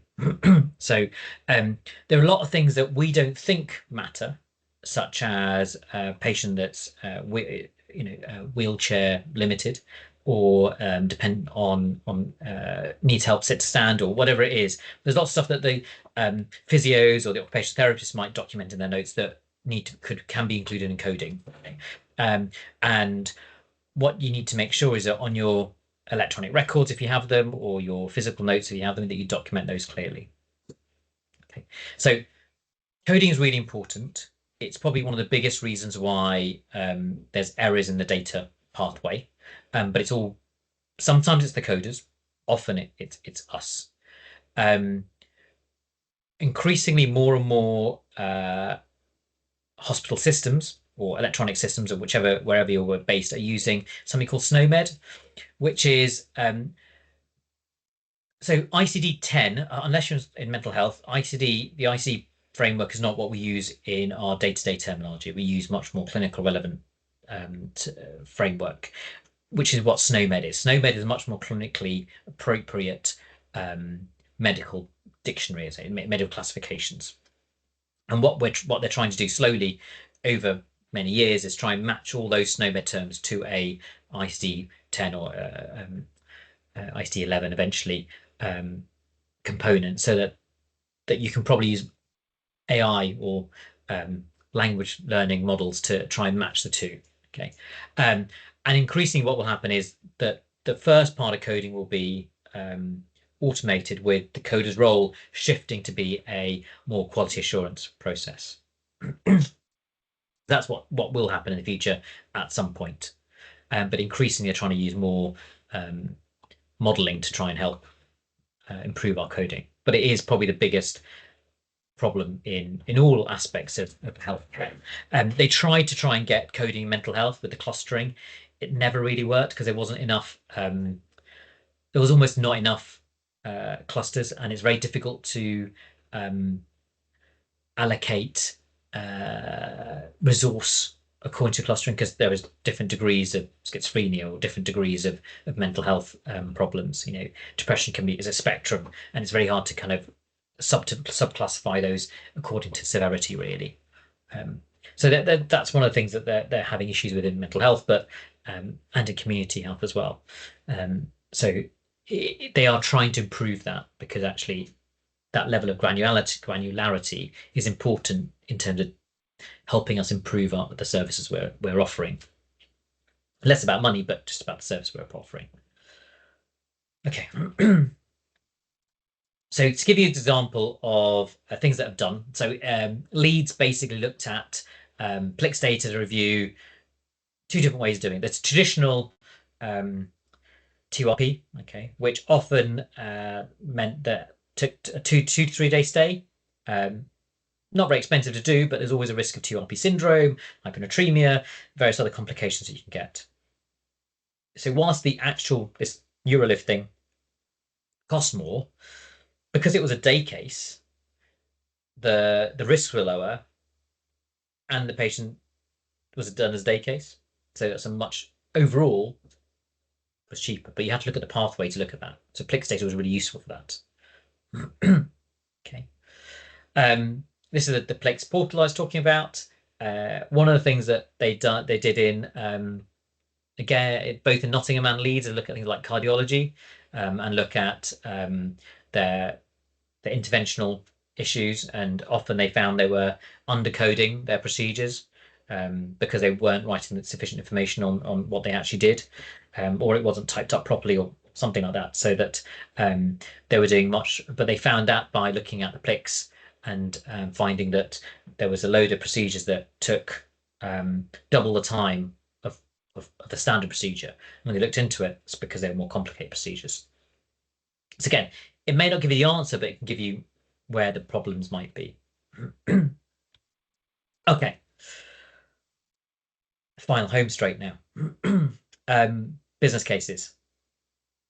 So business cases are something that's increasingly used. I think that with the limitations to funding, business cases are going to become more and more important for all organizations. Every organization has its own business case process. So that's the first thing to say. So work out what one you're going to be doing is. What we're going to be talking about is the broad concepts. And when you're doing what's called the Better Business Cases model. So the Treasury decades ago published this thing called the Green Book. It's revised every so often, but it's something called Green Book, and that's how all public sector business cases should be done. And this is the principles we're going to be following. And most business case forms are based on this as well. Some miss out or word things differently, but if you follow this structure, you will definitely tick all the right boxes. So that's what we're going to talk about. We're going to talk about this concept. The actual Better Business Cases is much more complicated than this. It is something that's only really useful for people who deal with multi-million-pound business cases in the public sector. There are courses where you can become a Better Business Cases practitioner, or as advanced and foundation level of this. It's not something for most of us will need unless you'll be dealing with multi-million-pound business cases every day. So we're going to do a simplified version. So the first question, I guess, is what is a business case? There's the kind of standard response, and then there's the slightly more nuanced response. So what do you think a business case is?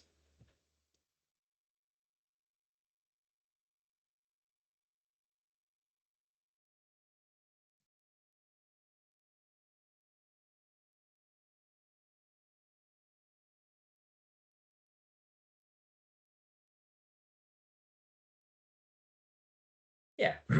So the standard response is a pitch for more money, yeah, or more your resource.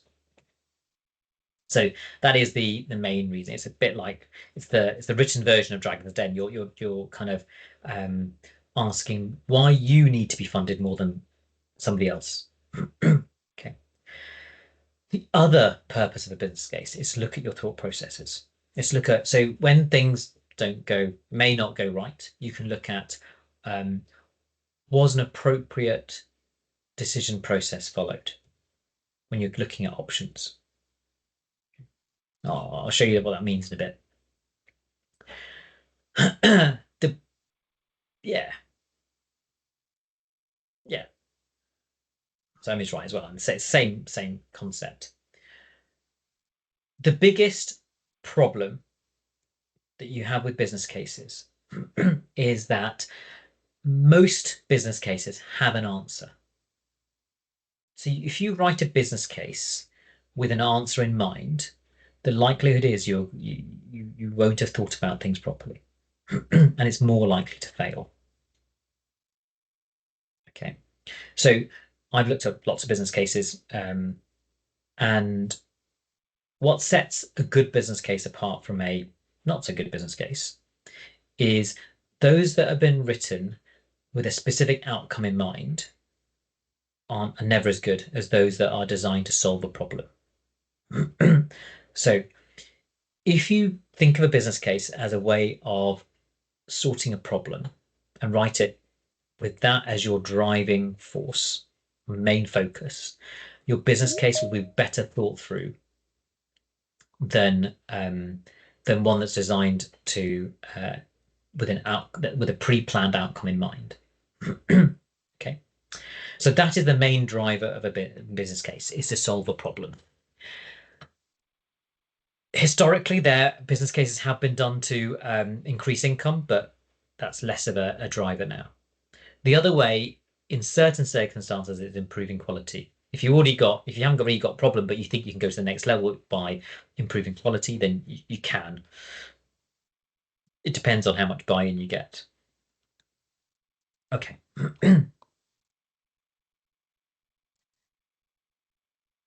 Understand the process. Who are you going to be? Who is your so what you need to do is understand your process. Okay, and you might have to revisit that several times during the business case, because depending on which way you decide to go with the business case, you might need to change who you're pitching it to. So it'll start off being within your department, but then hopefully you'll have some advice and you'll be able to go whether you need to go to commissioners, whether it's departmentally funded, whether it's organizationally funded, or whether it has to be funded by commissioners. Okay, or are there other pots of money you should be applying for? Is it need to be education funding? Is it need to be patient safety funding? There are different pots of money out there, and you need to know, once you have an idea of what your problem is and what the best solution is towards the end of that process, you might then have to pivot your business case and retarget it to the right appropriate place. So in a business case, you need to address all the questions: the who, where, how, where, when, why. Okay. All I'm going to do is try and give you a structure to do that. Okay. So these are things you've got to think about. Your own business case, your own organizations will have their own business case forms. Most of them will want this level of detail. Okay. Some of them are more specific and break them down into different questions. Some of them will just ask you to put it together. Some of them are just templates. So they differ in style and how you break it up, but the content should cover all these things. So we're going to use this 5-case model that the better business cases look at. The bit that we as medics are going to have the most input into is the strategic case. So we're going to focus a lot more on that. We're going to focus a little bit on the economic case, because again, that's also a bit that we have a fair amount of input into. The second bits of commercial and financial cases, you will need external expert help on. Okay, so whether it's procurement or your finance teams, you will need help on them, because we're not going to talk about the detailed accountancy measures of things like net present value and things like that, because that's a whole nother level of understanding. And then we'll touch on finance management case. So the bottom 3 we will touch on, and I'll give you some tips, but we won't kind of focus down onto them too much. I'm going to come back to that in a second. So let's start with the strategic case. Okay. The first thing you've got to do is to make sure that your business case, or you have to word it so your business case kind of aligns or fulfills what your organization wants to do. Okay, so each organization every year will have a plan. Okay, they'll have priorities, and if you want your business case to succeed, what you've got to do early on in your business case is say, this is how this will meet the organization's priorities. Okay. If it doesn't, or it's harder to do that, then it's going to go down the pecking order. Because that's all this is all about. It's very few business cases are bad ideas, or the thing is a bad idea. It's just which is the most important. What needs to be funded now? What needs to be funded later? And how long can it wait? So it's a pitch.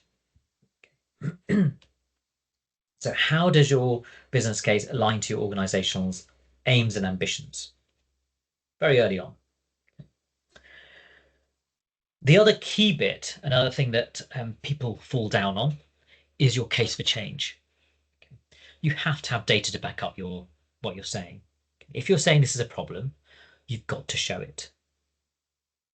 So whether you use benchmarking, so comparing your rates of whatever it is to other hospitals, whether it's CQC data or CQC recommendations, getting it right. GIRFT is getting it right first time. They're having quite a lot of input into organizations now. It used to be called the Model Health Hospital. Now it's called the Mental Health System. But again, they are basically a benchmarking tool that compares your activity with other organizations. So that's anybody with their NHS email account can access those. NICE and Royal College recommendations. Now, they are all NICE and Royal College stuff tends to be much has lower weighting than some of the other stuff, because the Royal Colleges will always say stuff.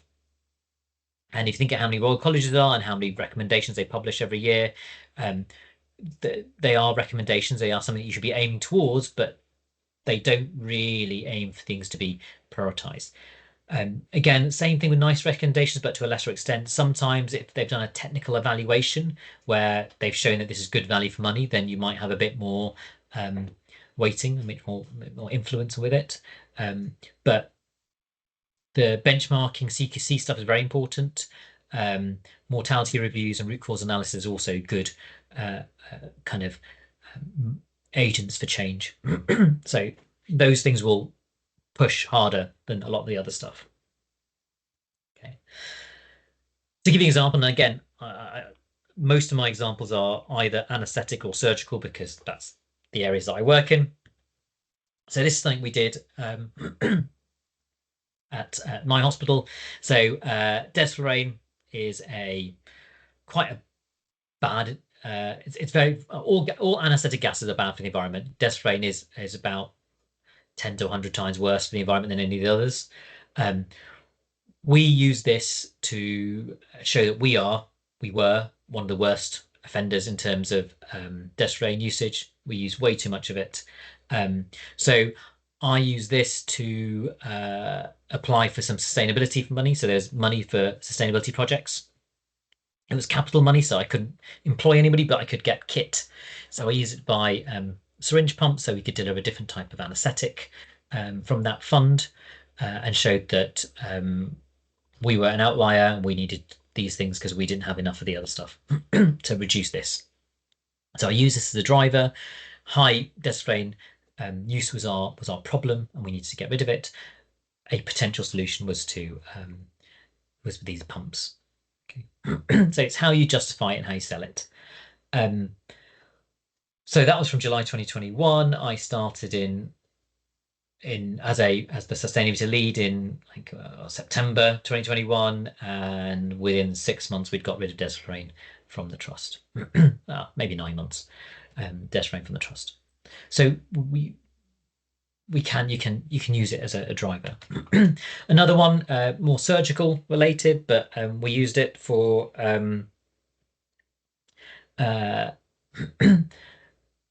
to improve something. So length of stay rate for emergency appendectomies. Okay, so you have we're the black line. So if you can see, we weren't doing very well compared with the national average. Okay, and then you look into it a bit more. So you use PLIX data, and it showed that the reason for our poor length of stay of less than 2 days was that not because our surgeons were particularly bad or we particularly had a bad population. It's because that our patients didn't get to theatre until day 2 because of lack of emergency theatre capacity.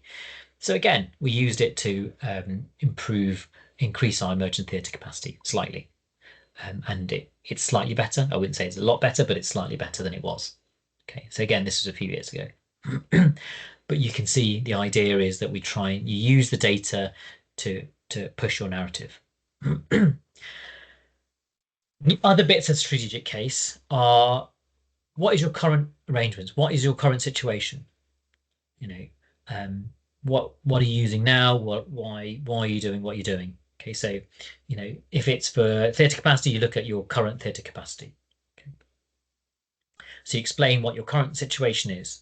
Okay. So your existing arrangements. The business needs current and future is look at your activity now, because I assume that's why you're won the business case, and make sure you factor in growth. If you've noticed that your activity's grown by 2% every year, make sure that you factor in that growth the next few years. There's nothing worse than putting in a business case and then within a year having to go back and put another business case because you haven't factored in the growth. Okay, it doesn't look good. You just had a business case for this. Why are you putting another one in? You should have factored that in when you do your first business case. So try and factor in how things might change in the next 2 to 3 years. Obviously, if there's a massive change, that you couldn't predict, that's different. But if things have been growing steadily, or you can see something that that something's about to happen that's going to change things, then factor that in. Okay. Potential scope is realistically what are you trying to achieve with this business case? Okay. So for our emergency theatres one, I just wanted staff. I wanted to increase the amount of theatre time we had. I couldn't.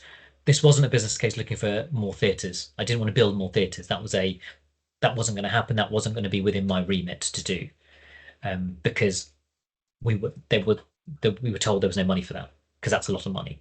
But so the scope is always going to be, what are you trying to achieve? And that links in with what your constraints are. Okay. Constraints and dependencies are what's going to limit you. So normally staffing and estates, so space, is what your main constraints. Okay. So what's going to limit what your scope is. Okay. Dependencies are when there's one business case is dependent on another. Okay, so what other stuff is dependent on? So if you don't get this business case through, what else is going to be affected by it? There might be things that are not directly related to this business case, but have a knock-on effect.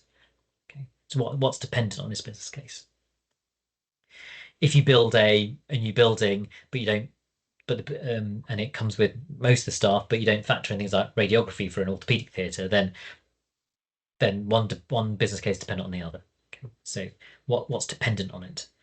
Spending objectives is exactly what it means. What are you planning on spending? Is it staffing? Is it kit? Is it a combination of the two? So benefits and risks. Benefits are good things that you're going to achieve. Okay, reducing waiting lists, this, that, and the other. Risks are things that potentially might happen. Okay, so a risk of something not going right. What are the risks? Okay. There's another word they use in this, and I don't like the word, but it is a word they use. It's disbenefits. So it's basically the bad things that will happen, not a risk of happening, but will happen. Okay, so what are the almost unintended consequences of doing this if you do your business case? So an example, we used to do a business case pitching, like a Dragon's Den thing, where people can pitch their business cases and we gave them advice on how to improve it. So a radiologist came and pitched a new way of doing breast screenings for cancer, and rather than just doing a mammogram, it involved putting a cannula in and injecting something that would then show up, and it was more specificity, more sensitivity, and it was very good. And the drawback was, the disbenefit was that you could see fewer patients per session. Okay, because everything took more time. So that would mean your screening program would take longer. Your waiting list would grow. Now that's a disbenefit that unless you mitigated it, so unless you said this was a potential implication and this is what we're going to do to mitigate it, so we're going to have more sessions and factor that into the business case, then you're automatically going to have a run into problems. Okay, so a disbenefit is almost like an unintended consequence, a bad thing that will happen.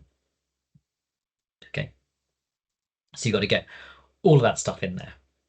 So to give you an idea of demand and capacity modelling, predicting the future, look at how much activity you've done this year, last year, year before. Your operations teams will have that. Your managers will have that, and then forecast what that means for the future.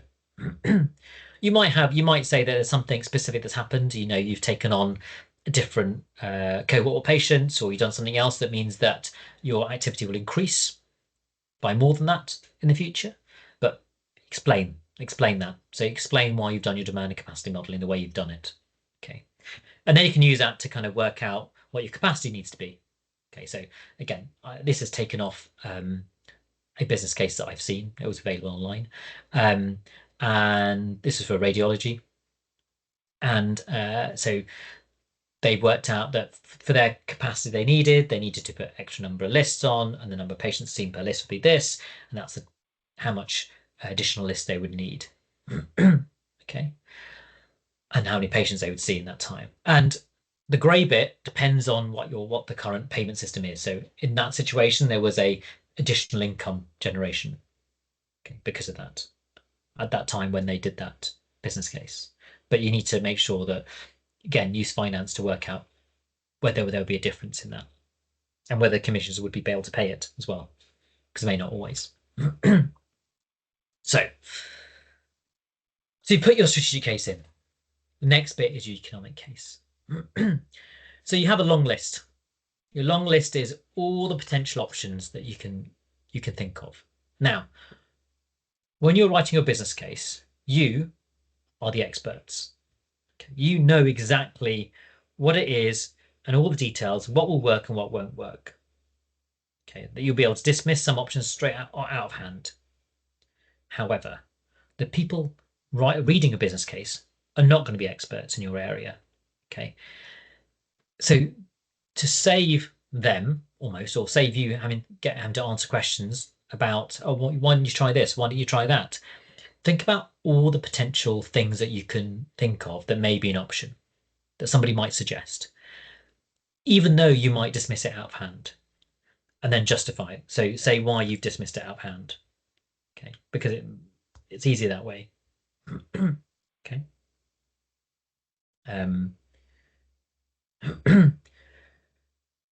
Come up with some assessment criteria. So you might have essential and desirable in your criteria. So your critical success factors are your essential criteria. Okay, you can weight them if you want, but essentially you need to come up with a way of assessing your long list to create your short list. Okay, and you need a good 2, 3, or 4 options, including a do nothing or a minimum outcome option. And then what you do is, for each of those options, you do a brief qualitative assessment. So what that means is how much quality improvement are you going to get with each of those options, and what is the cost for each broadly. Okay, so you might get the biggest improvement with the biggest cost, but proportionally they may not be the same. So you can have an idea of both, or you can give an idea of for each option of the level of benefit and then the cost for each one, broadly speaking. It doesn't have to be exact, but give you an idea, ballpark figures to start with. Okay. Now, a lot of us struggle to come up with options. So what you can do is to do an options appraisal like this. And there are different ways of doing options appraisals. So what you can do is do it this way. And it's all about degrees of change. So as we've got a lot of different people here, I'm going to use a very generic, non-medical problem to illustrate this. So we're going to use improving rail capacity between London and the rest of the country. Okay, so the problem is there's not enough insufficient rail capacity between London and the rest of the country. Okay. The scope is what we're going to do. So what we can do, the minimum option would be to improve rail capacity between London and Birmingham. The maximum option will be to improve capacity between London, Birmingham, the North West, and Yorkshire, because that's where the problems are. Okay, so that's our maximum option. The intermediate is to do one London, Birmingham, on one of those arms. Okay, so they could be the intermediate options. The how, so each of these components are independent. So the how is, the minimum is to refurbish the existing track. The maximum is to build new tracks, and the intermediate is to have a mix of both. Okay. In a clinical scenario, the what might be a new one-stop clinic. Okay. Okay. So a maximum will be an MDT clinic, a minimum will be a nurse specialist-led clinic. Okay. An intermediate, it might be a consultant-led clinic. You can have different components for that. Okay. How might be how often you're going to do it, how many times you're going to do it. What is the solution? Who's going to deliver it? So in the building railway case, it's either a national, national, or international contractor. In the service delivery thing, in the clinical scenario, it could be which combination of staffing, what combination of staffing do you need? Okay, with the minimum and a maximum. When is all about how you're going to roll it out. So when is whether you can do a big bang all at the same time, whether you can do stage by stage, okay, or whether you can do a couple of stages and then do the other bits. So there's different ways of implementation. And funding is whether it's going to come from commissioners, whether it's come from specialised commissioning, whether it's from internal funding. In the Railway scenario is whether it's public money or private money, or mixture of both. Okay. So what you essentially do is you have this table of all your different options. Anything that doesn't meet the essential criteria, you just color in red and say it doesn't meet the essential criteria. Anything that's a potential option, you can put in yellow. And then your preferred option, you can put in green and explain in the text below why you think that is the preferred option. Okay, for each of those different concepts. And that way you've done an options appraisal and explained it very clearly. And you can see why you've chosen what you've done. Okay. So in your strategic case, you've done why is it needed and why do we need to change, what the risks and benefits are, and what the quality improvement is going to be. Okay. The economic case, by doing your quality assessments, you've done is it value for money? You've done all your options have been considered, and then which option has been chosen and why? What's your preferred option? In that economic case, you also talked about how it's going to be delivered. Okay, so you're going to talk about, whether you're going to do it as a pilot, you can do it as a gradual rollout, or is it going to be a big bang switch? Okay. In that time, you've got to work out what the impact of service delivery was. So both as a consequence of your business case, but also as it's being rolled out, how is it going to impact your service delivery? An example might be, if when you're moving, so when we moved sites, so when we moved our renal transplant service from one site to another, okay, and at one point during that that move, we had to ask one of our other neighbouring trusts to cover our transplant service for a day or 2 days while we did the final move, okay, because we didn't have the kit on the right site and the patrons on the other side, so we just had to make sure that we were safe in that time. It might be that if you do a one-stop clinic for, say, multiple sclerosis or something else where you have multiple specialties there, those patients are already being seen in a neurology clinic or some other clinic that's a more generalized clinic. And so actually you free up space in that other clinic. So by having this one-stop clinic. So you can look at how your business case can have other beneficial impacts. Okay. So finally, I'm just going to talk a little bit about the procurement process, personnel requirements, and contract issues. So procurement process, just get procurement involved. There are lots of rules about what you can and can't do for procurement. It depends on what kind of tendering you want to do. So there are broadly speaking, there are two main types. There's one where you put out a tender, you put some specifications out and you put it out to tender and you invite anybody to come in. You have to be very careful in your tendering document because otherwise you have to justify why you've chosen one over the other to a much greater extent. Where if you want just, you don't really mind who delivers it, but you just want to make sure that it's delivered to a specific specification, then that's the kind of way you do things. So we did that for our interpretation and translation services. We put it out to tender, we put service specification, and there's very little to choose between them. So you just go for whoever's going to get the best deal. But you have to be prepared for not fight back, but issues and complaints. If you want a more specific, choice, then you might invite a trial and then do a direct award. It depends on the amount of money involved, but procurement team can help you with that. The thing to look at specific when you're looking at from a costing point of view or from a cost point of view is to look at the whole life cost of it. Okay, so if you think a kit's going to last 5 years, you've got to factor in both the upfront costs, so how much it costs to buy the bits, but also the ongoing costs, whether it's maintenance, whether it's repairs, whether it's if there's consumables or bits that you have to replace every so often, or per use bits. So to work out what the whole life cost is for your kind of intended use, because if you use things, they're just there for backup. If they're there for emergencies, then you're better off having a low upfront cost and a high usage cost because you're not using it very often. If you're going to use it all day, every day, you might want to pay more for it upfront, but have a lower usage fee. So every time you use it, it doesn't cost as much because you're using it all the time. So look at how often you're going to use it and how much it costs each time you use it, and then work out over what kind of years you're going to use it for that. You might find that if you want to do something, your trust is already or your organization is already under contract with another group for something similar. So you might have to wait for that contract to expire before you can put your options or you put your requirements into that. Okay. So just be aware of contract issues. Personnel requirements is things like as for a consultant, we currently use the 42-week delivery. So if you want an extra clinic every week, that's like 1.2 consultant working time equivalents of consultants because people have annual leave.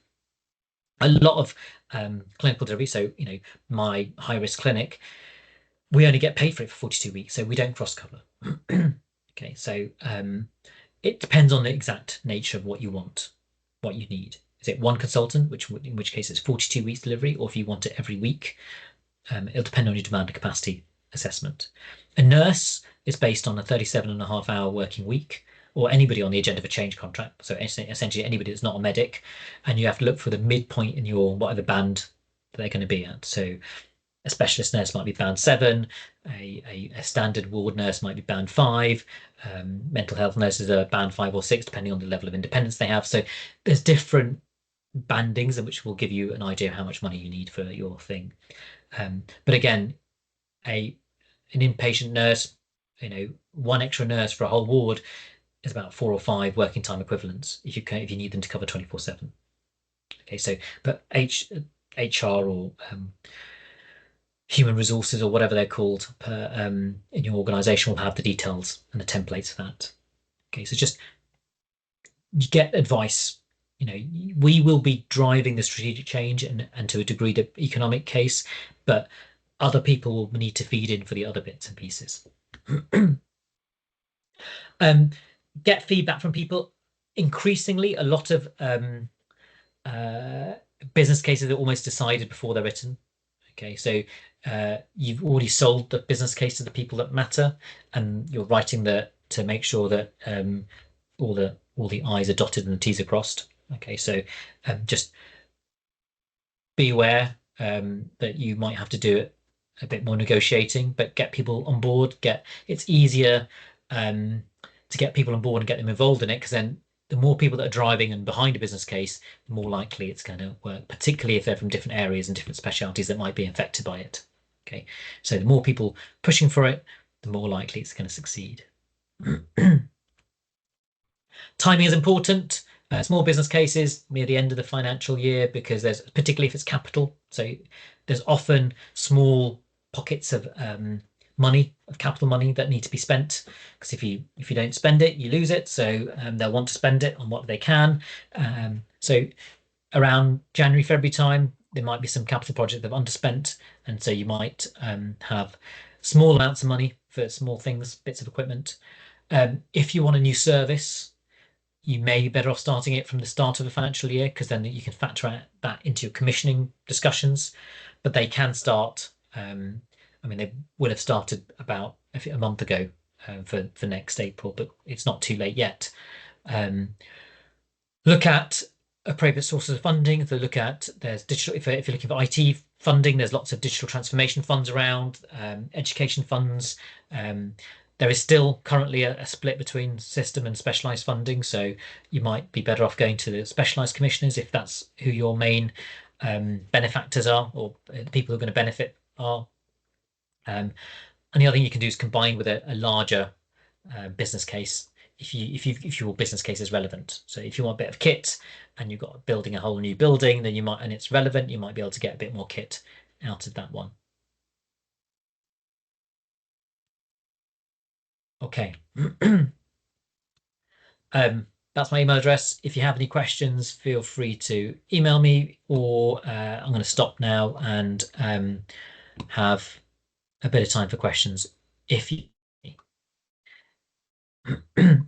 it is very much a whistle-stop tour. It is not pretending to be a be-all and end-all. There is a bit more information on things like the HFMA website and the One NHS Finance website if you want some more. I'm going to hang around for another 5-10 minutes. If you've got any questions, feel free to ask, chat.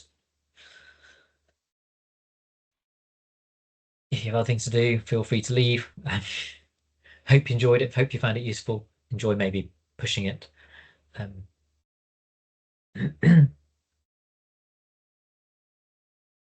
So the commissioning group, if well, you're invited to. So it depends what what role you want to be part of the commissioning group.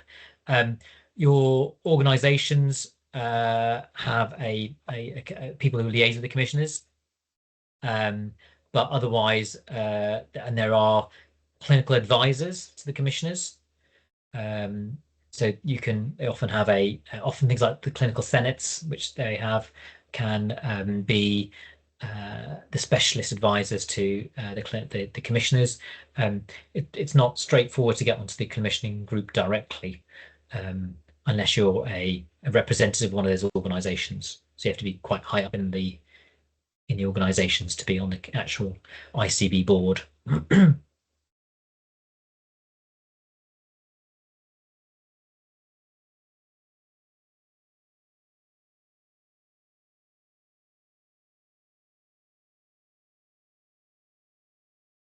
Why am I doing this? Because I think it's important. I think we don't get taught enough of it as any part of our medical training. Yet we are really important in how the health system works and finances.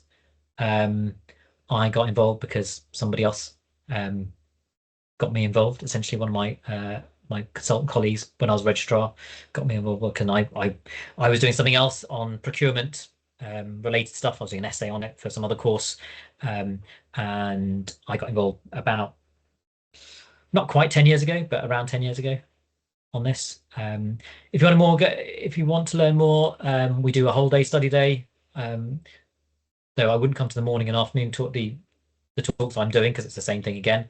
But there are other talks by other people, mainly in finance, that might be relevant, might be useful. The HFMA have got some e-learning that you can do. They also have a introductory certificate, I think.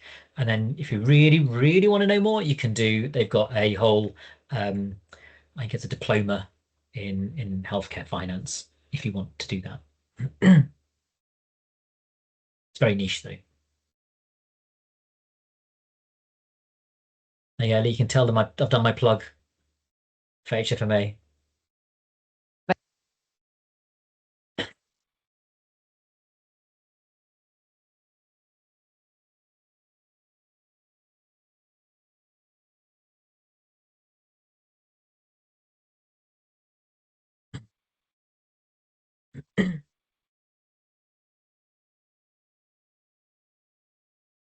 Oh, there isn't really a course of business cases because most of the business case courses for public sector are way too complicated and for multi-million-pound business cases. There is find the form. The first thing to do is find the form that you'll get an attendance certificate. Find the form that you need to fill in for your organization, because what you need to put into it will differ between organizations. So find the form, get somebody to buy in to help you put it together. Okay. Vascular access is a complex beast because it depends on what resource you want. But if you want to email me, I can give you some more advice on that.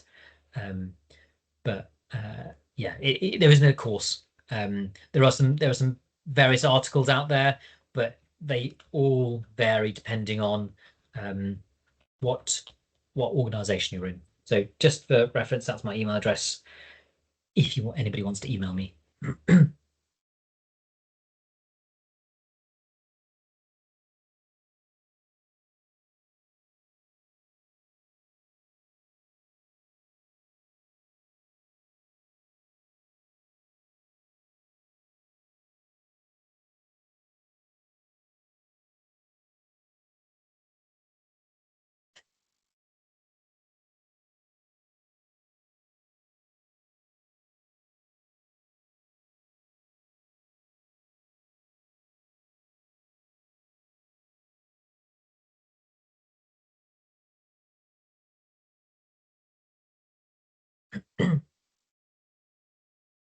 Right.